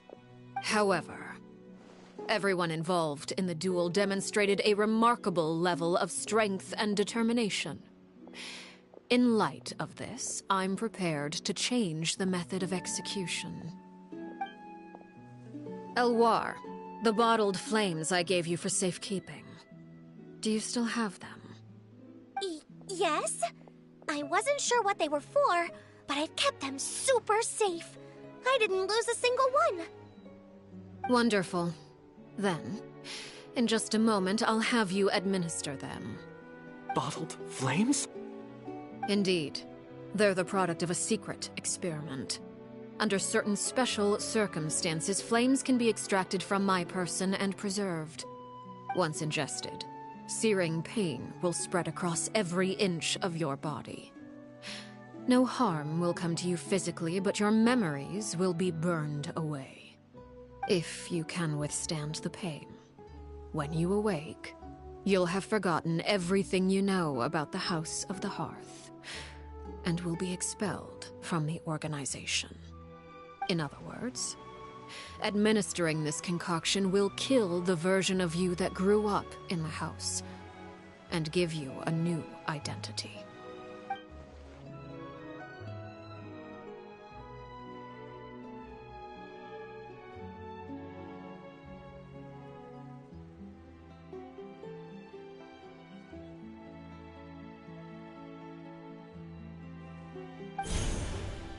Memory is a mysterious thing indeed. Losing a portion of your memories will alter your sense of self.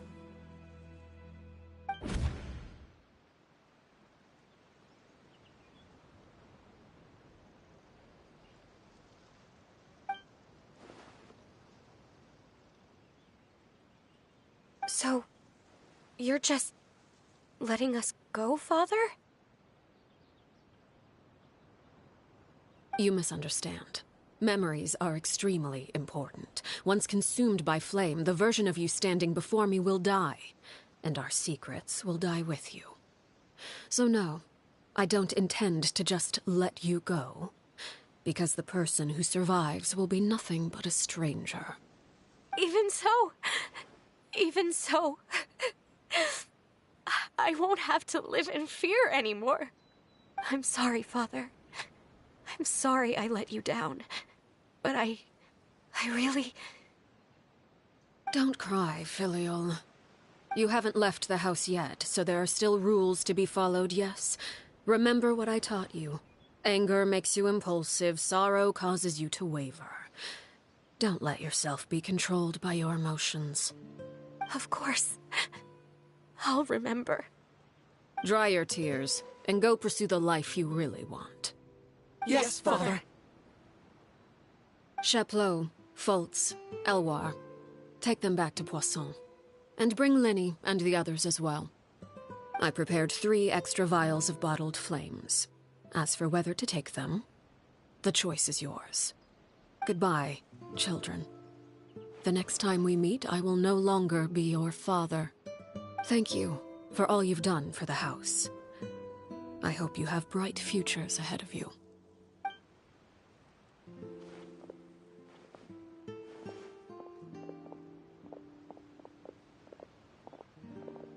Father.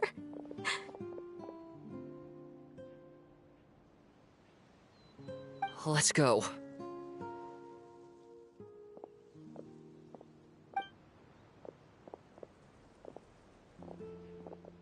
Here, grab my arm, Linny.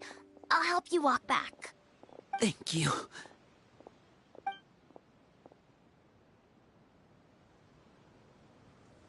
Clairvy.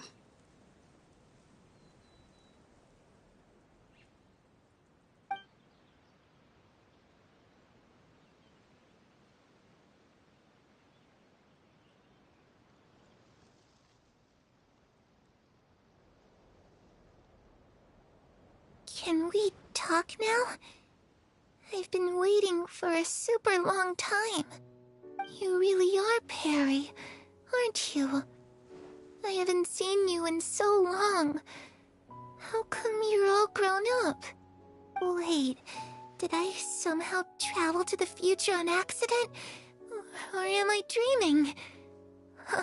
What a long dream. Neither. You died, Clairvy. That's what happened. You could have at least sugarcoated it a little. Look, she's done speechless.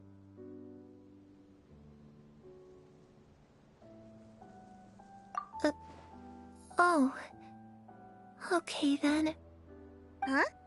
That's it? You accepted it just like that? Yep. If that's what Perry says happened, then I believe her. Perry wouldn't lie to me. Plus, I don't really need to know why I'm like this.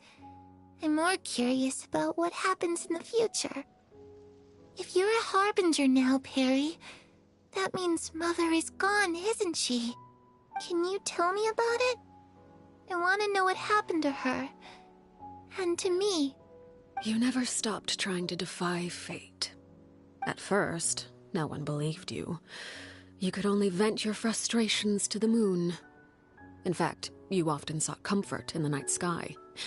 You wanted to see the aurora, so one night we promised each other we would go to Snezhnaya to see it together. Later on, you tried to run away, but you were brought back each time. Mother spared your life, but it wasn't out of kindness. Instead, she decided to make an example of you by slowly torturing you over time. That way, the other children would know what happens to traitors. Still, you never gave up. Mother hoped that through ruthless duel after ruthless duel, she would be able to crown an ultimate victor among the children she raised.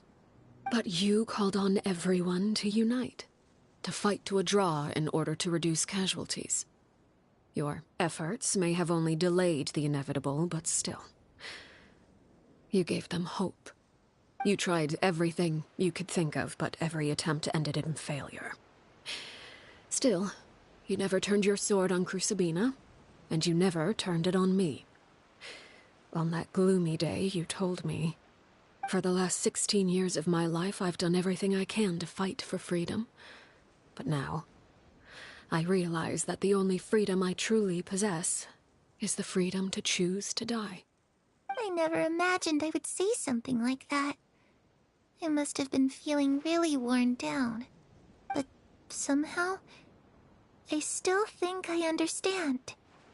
According to Mother's plan, only one of us was going to make it until the end. And I always hoped that person would be you. If I could do it all over again, I still don't think I would make a different choice. Even when I first met you, I knew you'd be able to do what I couldn't. Is that so? Even now, I'm not sure I truly understand what kind of freedom you were trying to pursue. But as the head of the House of the Hearth, and as the children's father, I've tried to give them the most basic of freedoms. The freedom to choose their own fate. It's something I discussed with the Iudex of Fontaine. The children who want to leave the house will have their memories wiped clean of all secrets pertaining to the organization. In return, they will be allowed to live a normal life in Fontaine without being prosecuted for their past. Of course, I won't simply hand freedom to them on a silver platter. They have to fight for it and prove themselves worthy of it. Only freedom that is earned has true value. That's more than enough. That's exactly the kind of life I was fighting for. You know, Perry, I think you're a pretty amazing king, and a really great father, too. I'm really happy that you're the one who took over the house. I guess I do have one regret, though. I still haven't seen the outside world. Well, it just so happens that our dear guests over here have been to many nations and traveled to countless places. Perhaps they would be willing to tell you what the outside world is like. Really?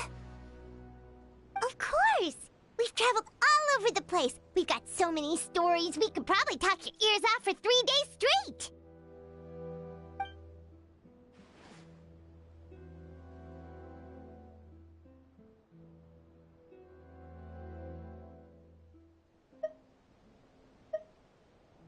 You know, I used to dream of being a bard.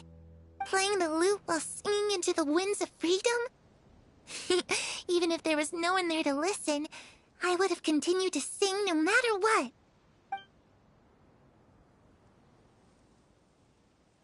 Ah, that's where Mora comes from. I never knew that before. If I had some Mora, I would buy 3 new dresses. One for me, one for Perry, and one for Mother. It's just too bad Perry doesn't like wearing dresses. And Mother, well, she probably wouldn't accept something like that either. I guess I just have to keep them all for me then. I could wear a different one every day.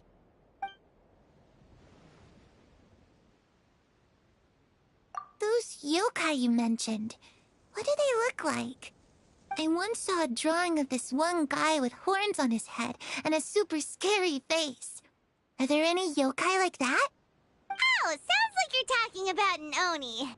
Yep, we've met one, and let Paimon tell you, they're not nearly as scary as they look.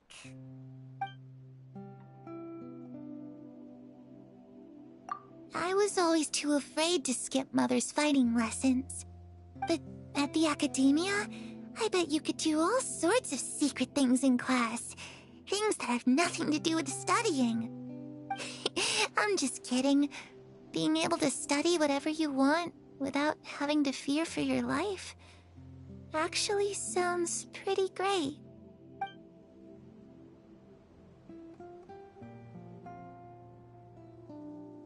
The situation was super dangerous. Lenny and Lynette were accused of committing a crime, and they were going to have to stand trial at the Opera Epicles. Oh no, that must have been hard for all of you. What happened next? Don't worry, we were able to turn the situation around super quickly, all thanks to Detective Paimon, of course. How'd you do that? Come on, tell me. Okay, so it was like this. After the failed magic show, we rushed to the scene and...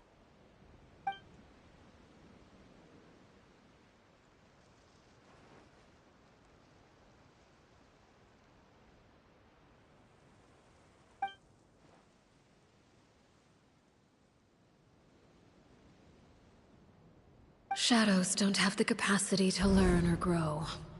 Any new information they encounter is quickly forgotten over time.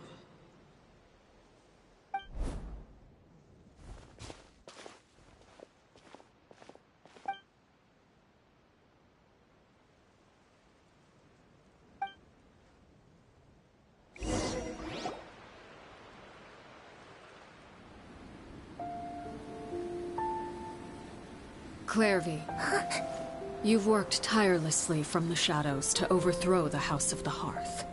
Now, by my authority as the Knave, I shall announce how this matter ends. You are hereby expelled from the House of the Hearth. You are no longer tied to this place, nor are you bound by its rules. You're saying that I can finally leave? I get to experience the outside world as well?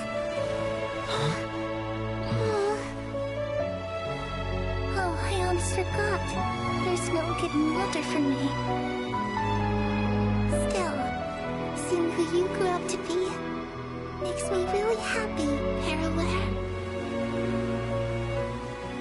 Take care of yourself. Goodbye. May we meet again someday.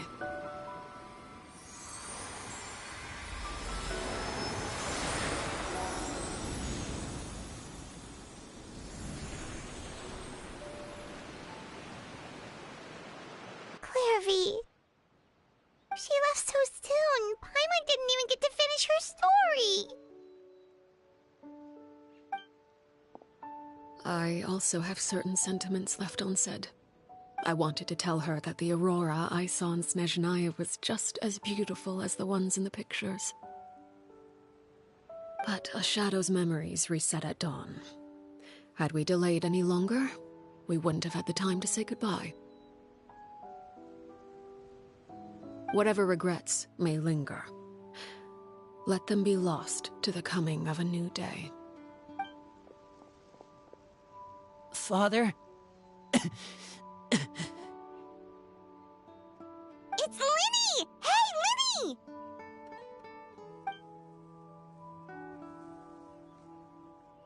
What is he doing back here? Let's go check it out.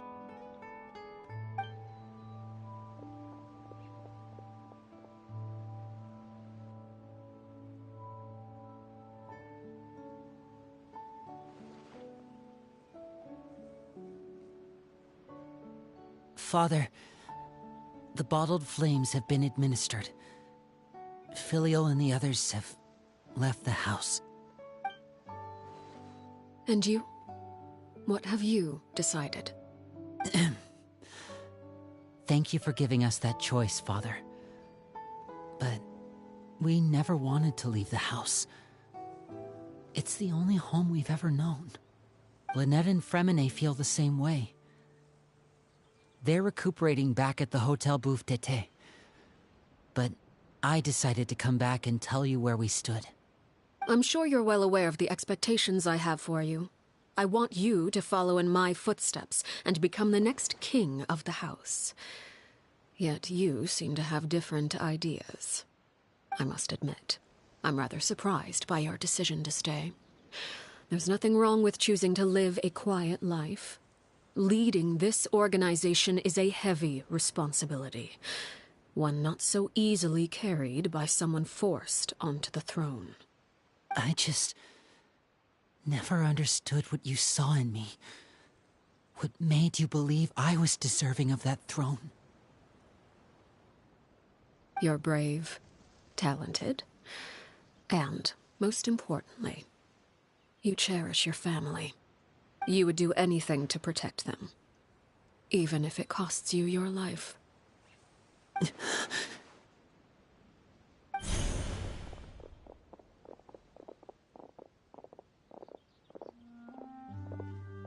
Speaking up back there was so brave of you, Linny. It's all thanks to you that we were able to convince Father to back down. You're a hero, Linny. Hero? Father is the real hero. Had Father gone all out during the duel, there's no way I would have walked away with my life. She must have had it all planned from the beginning, from the very moment she suggested a duel. I'm not deserving of that title. I'm not strong enough or smart enough. You're wrong. In my opinion, all you need to be deserving of the throne is conviction and the necessary strength to act on it. We may have different ideas of what it means to be a family, but you can hardly be said to lack conviction. What you truly lack is strength. For someone of your talent, though, that's something that will come with time. Even without that strength, you still chose to face me in a duel, even though the odds were stacked against you. That capacity to honor your convictions is what I truly see in you. Father. No one knows what the future holds, what tragedy or triumph may be in store. Being at the head of this organization requires the strength of will to face whatever comes. Caution will only hold you back. If reaching a certain standard were required to go after what you want, I would never have succeeded in killing my predecessor. Back then, there was still a considerable gap between our abilities. Strength may decide the ultimate victor, but those who let a lack of strength dictate their decisions or undermine their convictions will never be worthy of the throne. I understand, Father. Thank you. Children must grow up to surpass their parents. Only then can a family continue to flourish. The road ahead is not an easy one, so I'll ask you one last time. Are you certain you want to stay? You've done so much for me, Father, and that kindness must be repaid. Plus, with Project Stuja at hand, there are many dangers ahead, and I, for one, don't intend to back down. Protecting my family at all costs. That's my conviction. Then you're welcome to stay. As for Project Stuja, you need not be too concerned. If those cowardly businessmen and heartless dignitaries try to take us down, I'm prepared to teach them a lesson. Having members who longed for the light was our organization's last weakness. With those members no longer among our ranks, the House of the Hearth is like a spider hiding in the shadows. We need only wait for our prey to come to us. At present, our imperative is to use their plan to our advantage. In doing so, a crimson moon shall rise amid the frigid blizzards of winter. No demonstration of loyalty shall go unrewarded, and no sacrifice shall be in vain. As for the two of you, whether we meet again as friend or foe, I'll remember the camaraderie we shared in this moment. No matter how arduous the journey ahead, I hope we both reach our desired destination.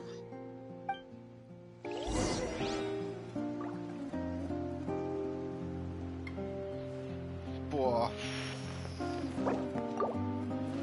Das war intens, aber richtig.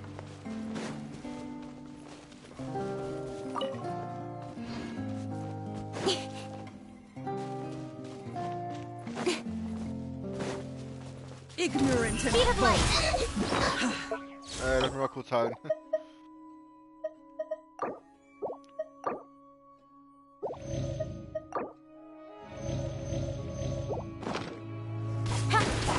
How lucky that time. It's nothing.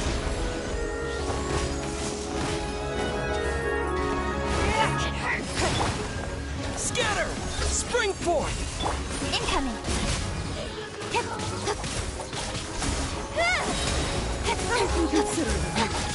With sword comes shadow. Speed of light. Don't waste my time. Your life is mine. It's nothing. Propagate! Don't blink.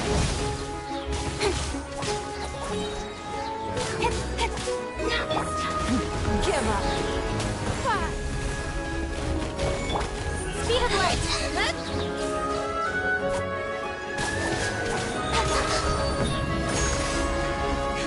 Incoming.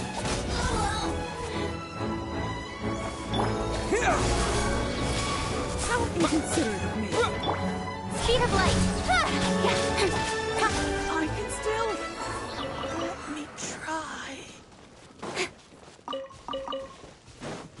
So. That's everything. On to the next. Das war jetzt nicht Ding, sondern es war so ein Kampf. Oh, Gottes Willen. Der Glanzgen, ja, die zwei hab ich gar nichts gemacht, ey. Irgendwas. Ah, da. Das ist 4-mal Scharlachrote Nachtfrüh in einen einzigen Herausforderung gegen A. Keine Ahnung, wie ich das gemacht habe. Ich hab versucht, ich habe einfach permanent schwerer Angriff gemacht. Und ich habe das eigentlich nur zweimal gesehen, anstatt 4-mal. So, 2 Tage. 1, 2.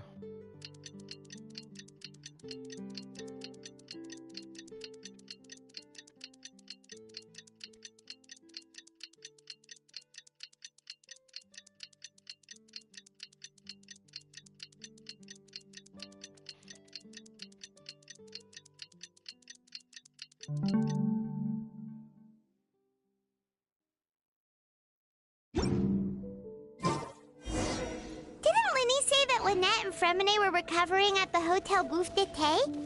Oh, Paimon wonders how they're doing. Maybe we should go check on them. So, jetzt mal schauen, wie es den 2 geht. Ist die Herausforderung gar nicht mehr da?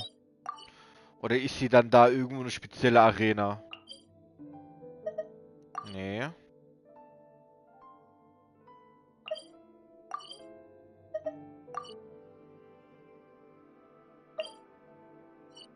Feuer und Eisen.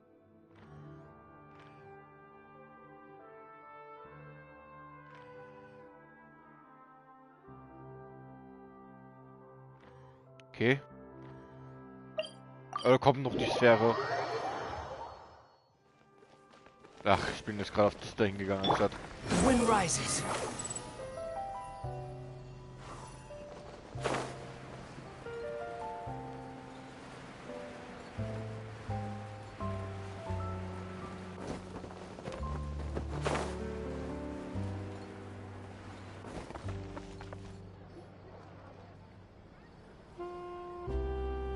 Lynette? Fremine?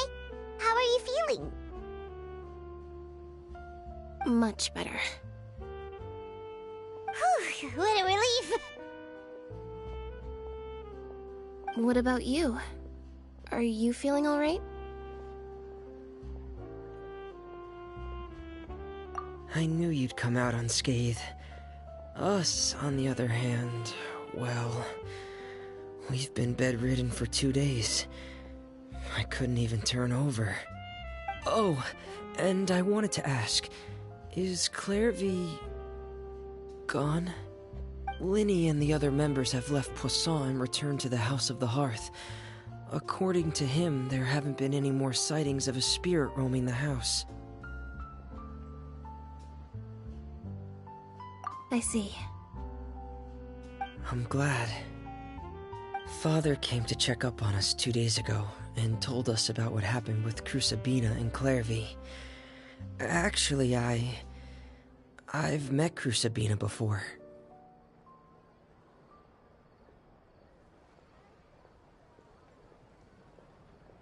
Wait, what? You've met the former knave?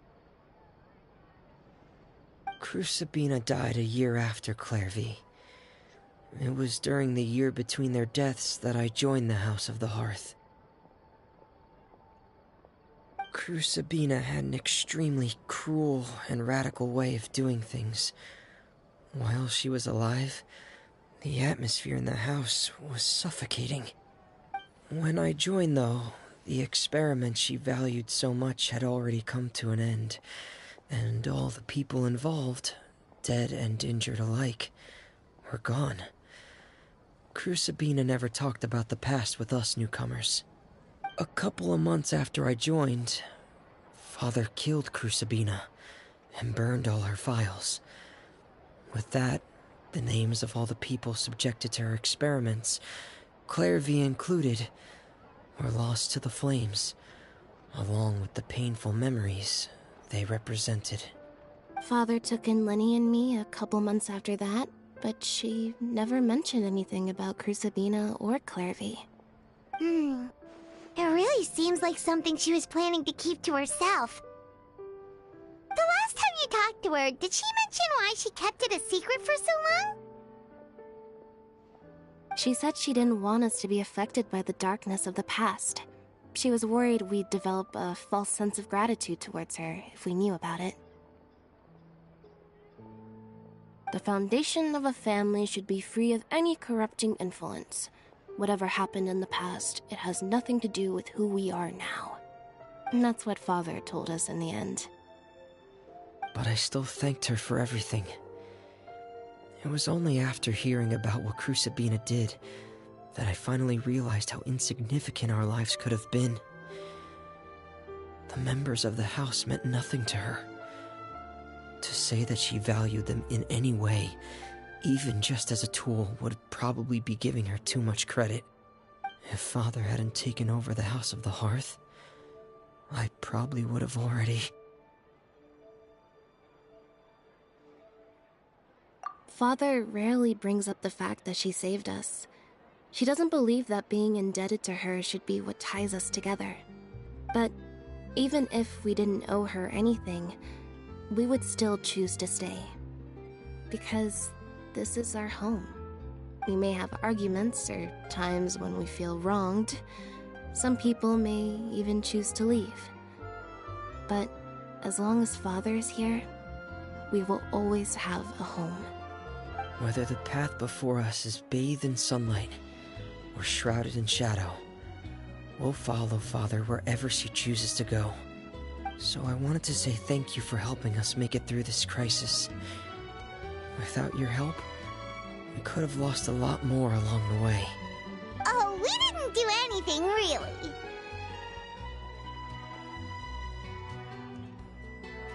Of course. You're welcome anytime. Are Filial and Nantoy okay? I actually saw them at a cafe this morning. They didn't recognize me. From what I could tell, they were drinking coffee and talking about one of the operas that started running recently. They seemed happy. If I had to take a guess, I would say they finally found the kind of life they always wished for.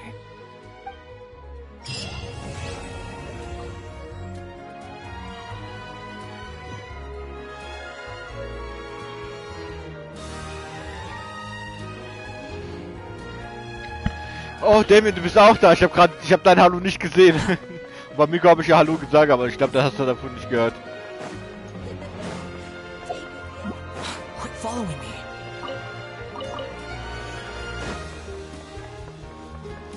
Ja, anscheinend war's das. Also.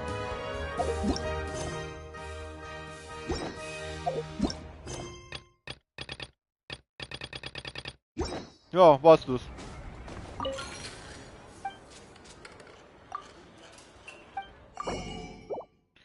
Blasensoufflé.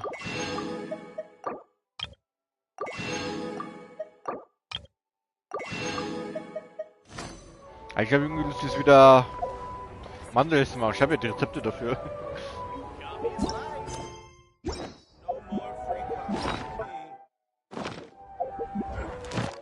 Was wollte ich jetzt gerade? Ah.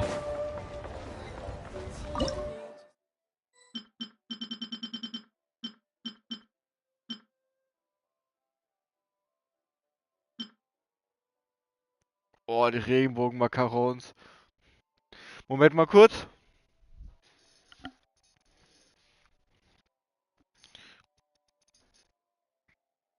Ich will mal gerade schnell kurz ein Foto machen.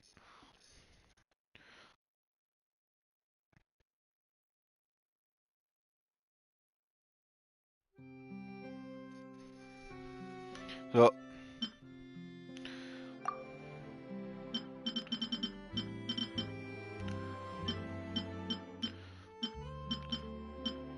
Also ich konnte das machen. Das weiß ich jetzt nicht, wie man das machen würde. Ja, eigentlich schon, eigentlich. Ich weiß ja, wie es so viel geht. Das war ich auch. Also ich könnte alles da machen von diesen Desserts. Das kann ich, glaube ich, auch machen. Das kann ich. Das muss ich nochmal gucken. Das kann ich auch. Kann ich. Kann ich. Ja, kann ich auch. Kann ich auch. Habe ich eigentlich mal gemacht. Habe ich noch nicht gemacht, aber ich glaube, ich könnte es auch hinkriegen. Ja, Pudding ist ja leicht. Das weiß ich eigentlich gar nicht, wie es geht. Also, da muss ich schauen, aber ich glaube, ich würde es hinkriegen. Baklava kenne ich. Glaube ich, kann es machen.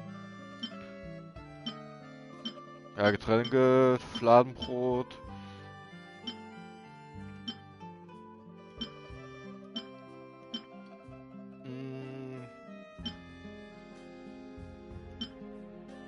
Das kann ich nicht. Also Omelette kann ich noch nicht. Also ich habe mal versucht, das echt schwer zu machen. Man braucht echt wirklich da gute Kontrolle mit Wärme, wie man es macht und Handgefühl richtiges. Habe ich, aber das ist echt so echt schwer, das da zu machen.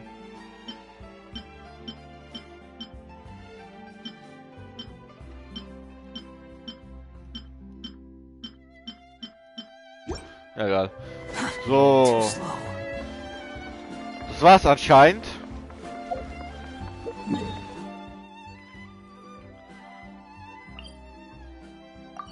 Gehen wir mal kurz dahin.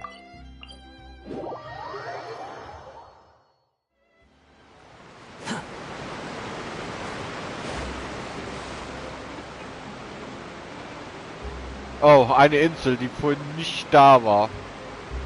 Behold!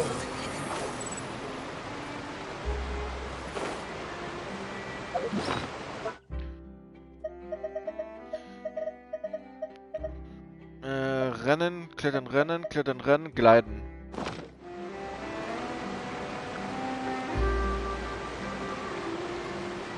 Ach, Moment!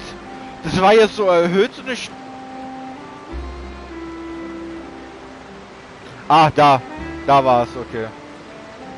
Also da war es auch so irgendwie, aber jetzt muss geändert.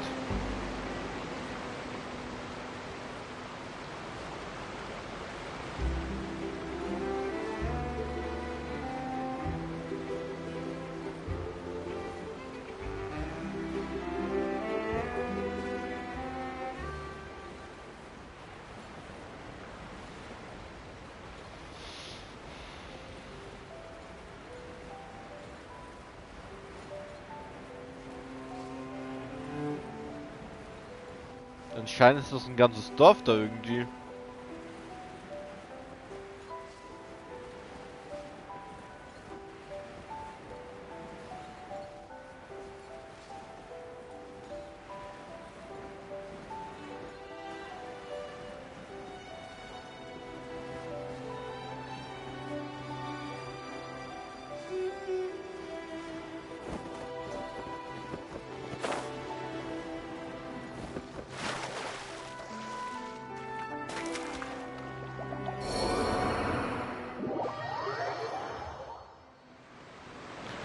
Okay. Das zählt nicht. Ich habe gedacht, ich kann mich im Wasser safen.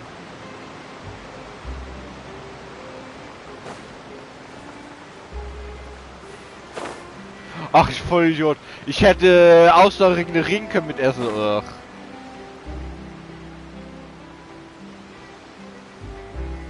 Das war mein Fehler. Das bin ich gewohnt da noch.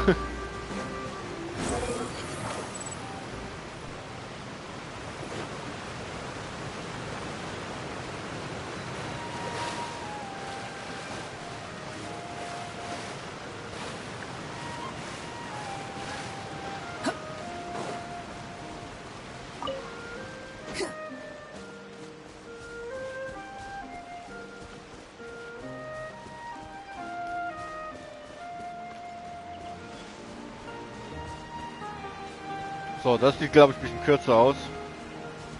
The wind rises. Upon the gale.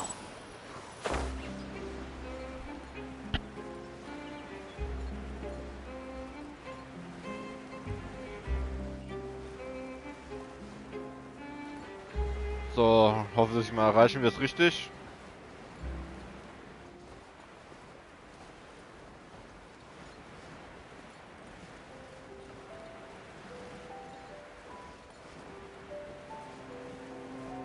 Also guck mal, da ist so viel Wasser, also ich muss doch irgendwie die Ability kriegen, da ja zu schwimmen und so weiter, 100 Pro.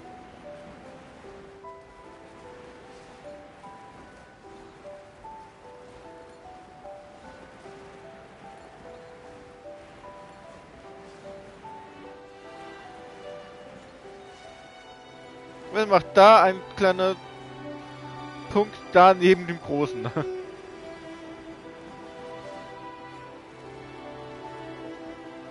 Ach, das muss ich schon registrieren. Anscheinend war ich noch nah genug dran.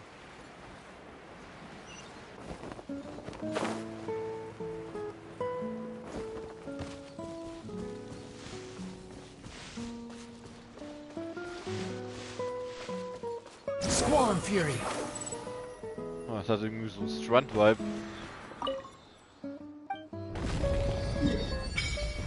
Bezirk Nostori.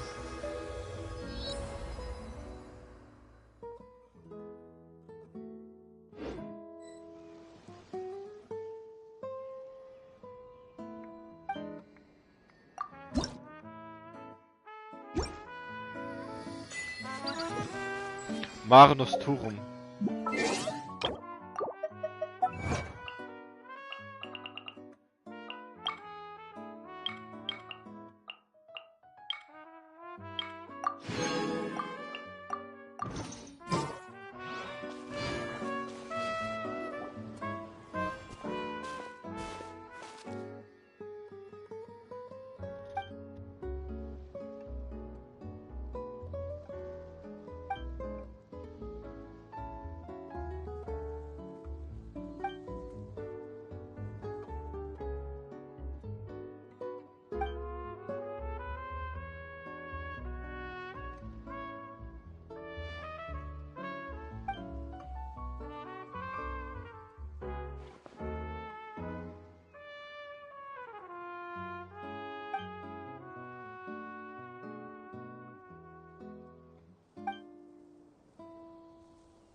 Greif mich einfach an, die Penner. Propagate! Don't blink! Hey! It's nothing. The wind rises.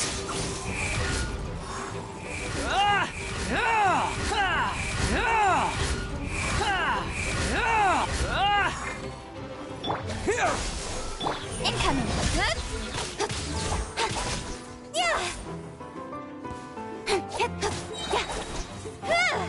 Scatter!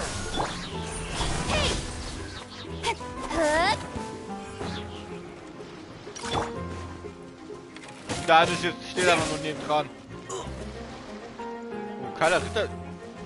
Cooler Ritterdesign. Speed of light! Hat die gerade gegen Fuß gestellt oder was habe ich da gerade gesehen?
Huch, das ist neu. What the...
Ähm...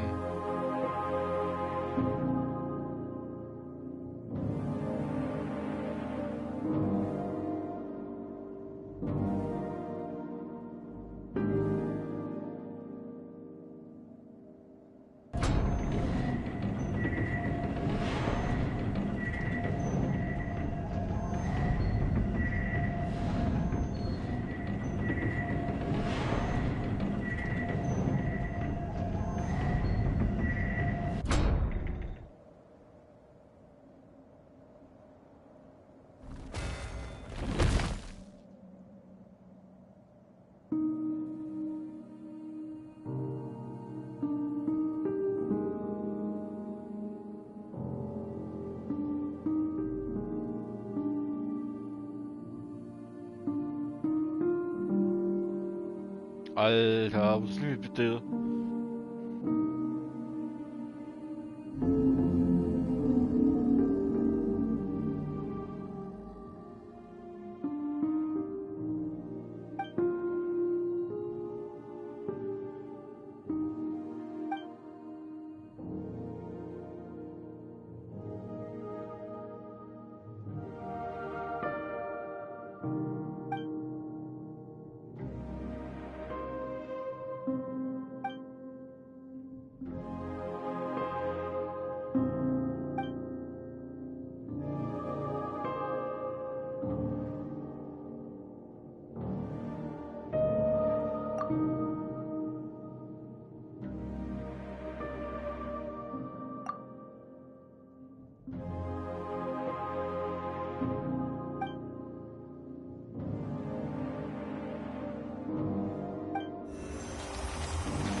Der Traum der unheimlichen Stadt.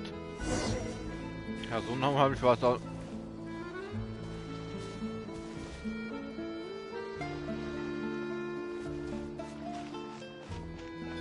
Es leuchtet ein Head.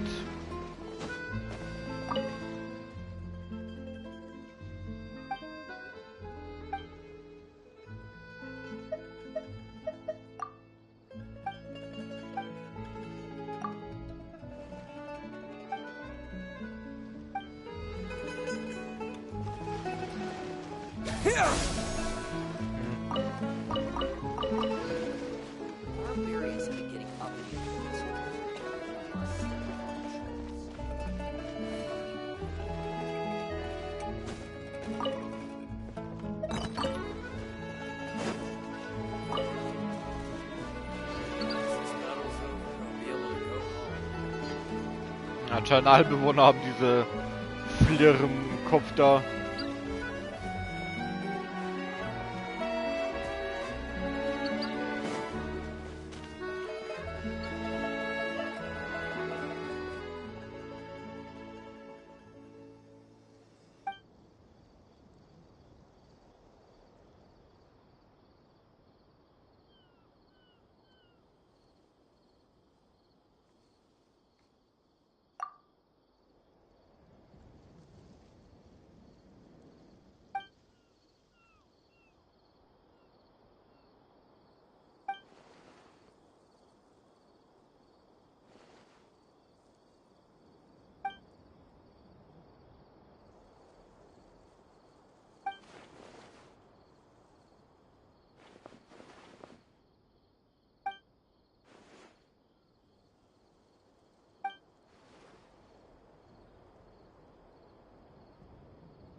Aber das mache ich jetzt morgen, weil ich bin schon spät und ich will schlafen. Ich hatte schon heute Morgen Stress gehabt.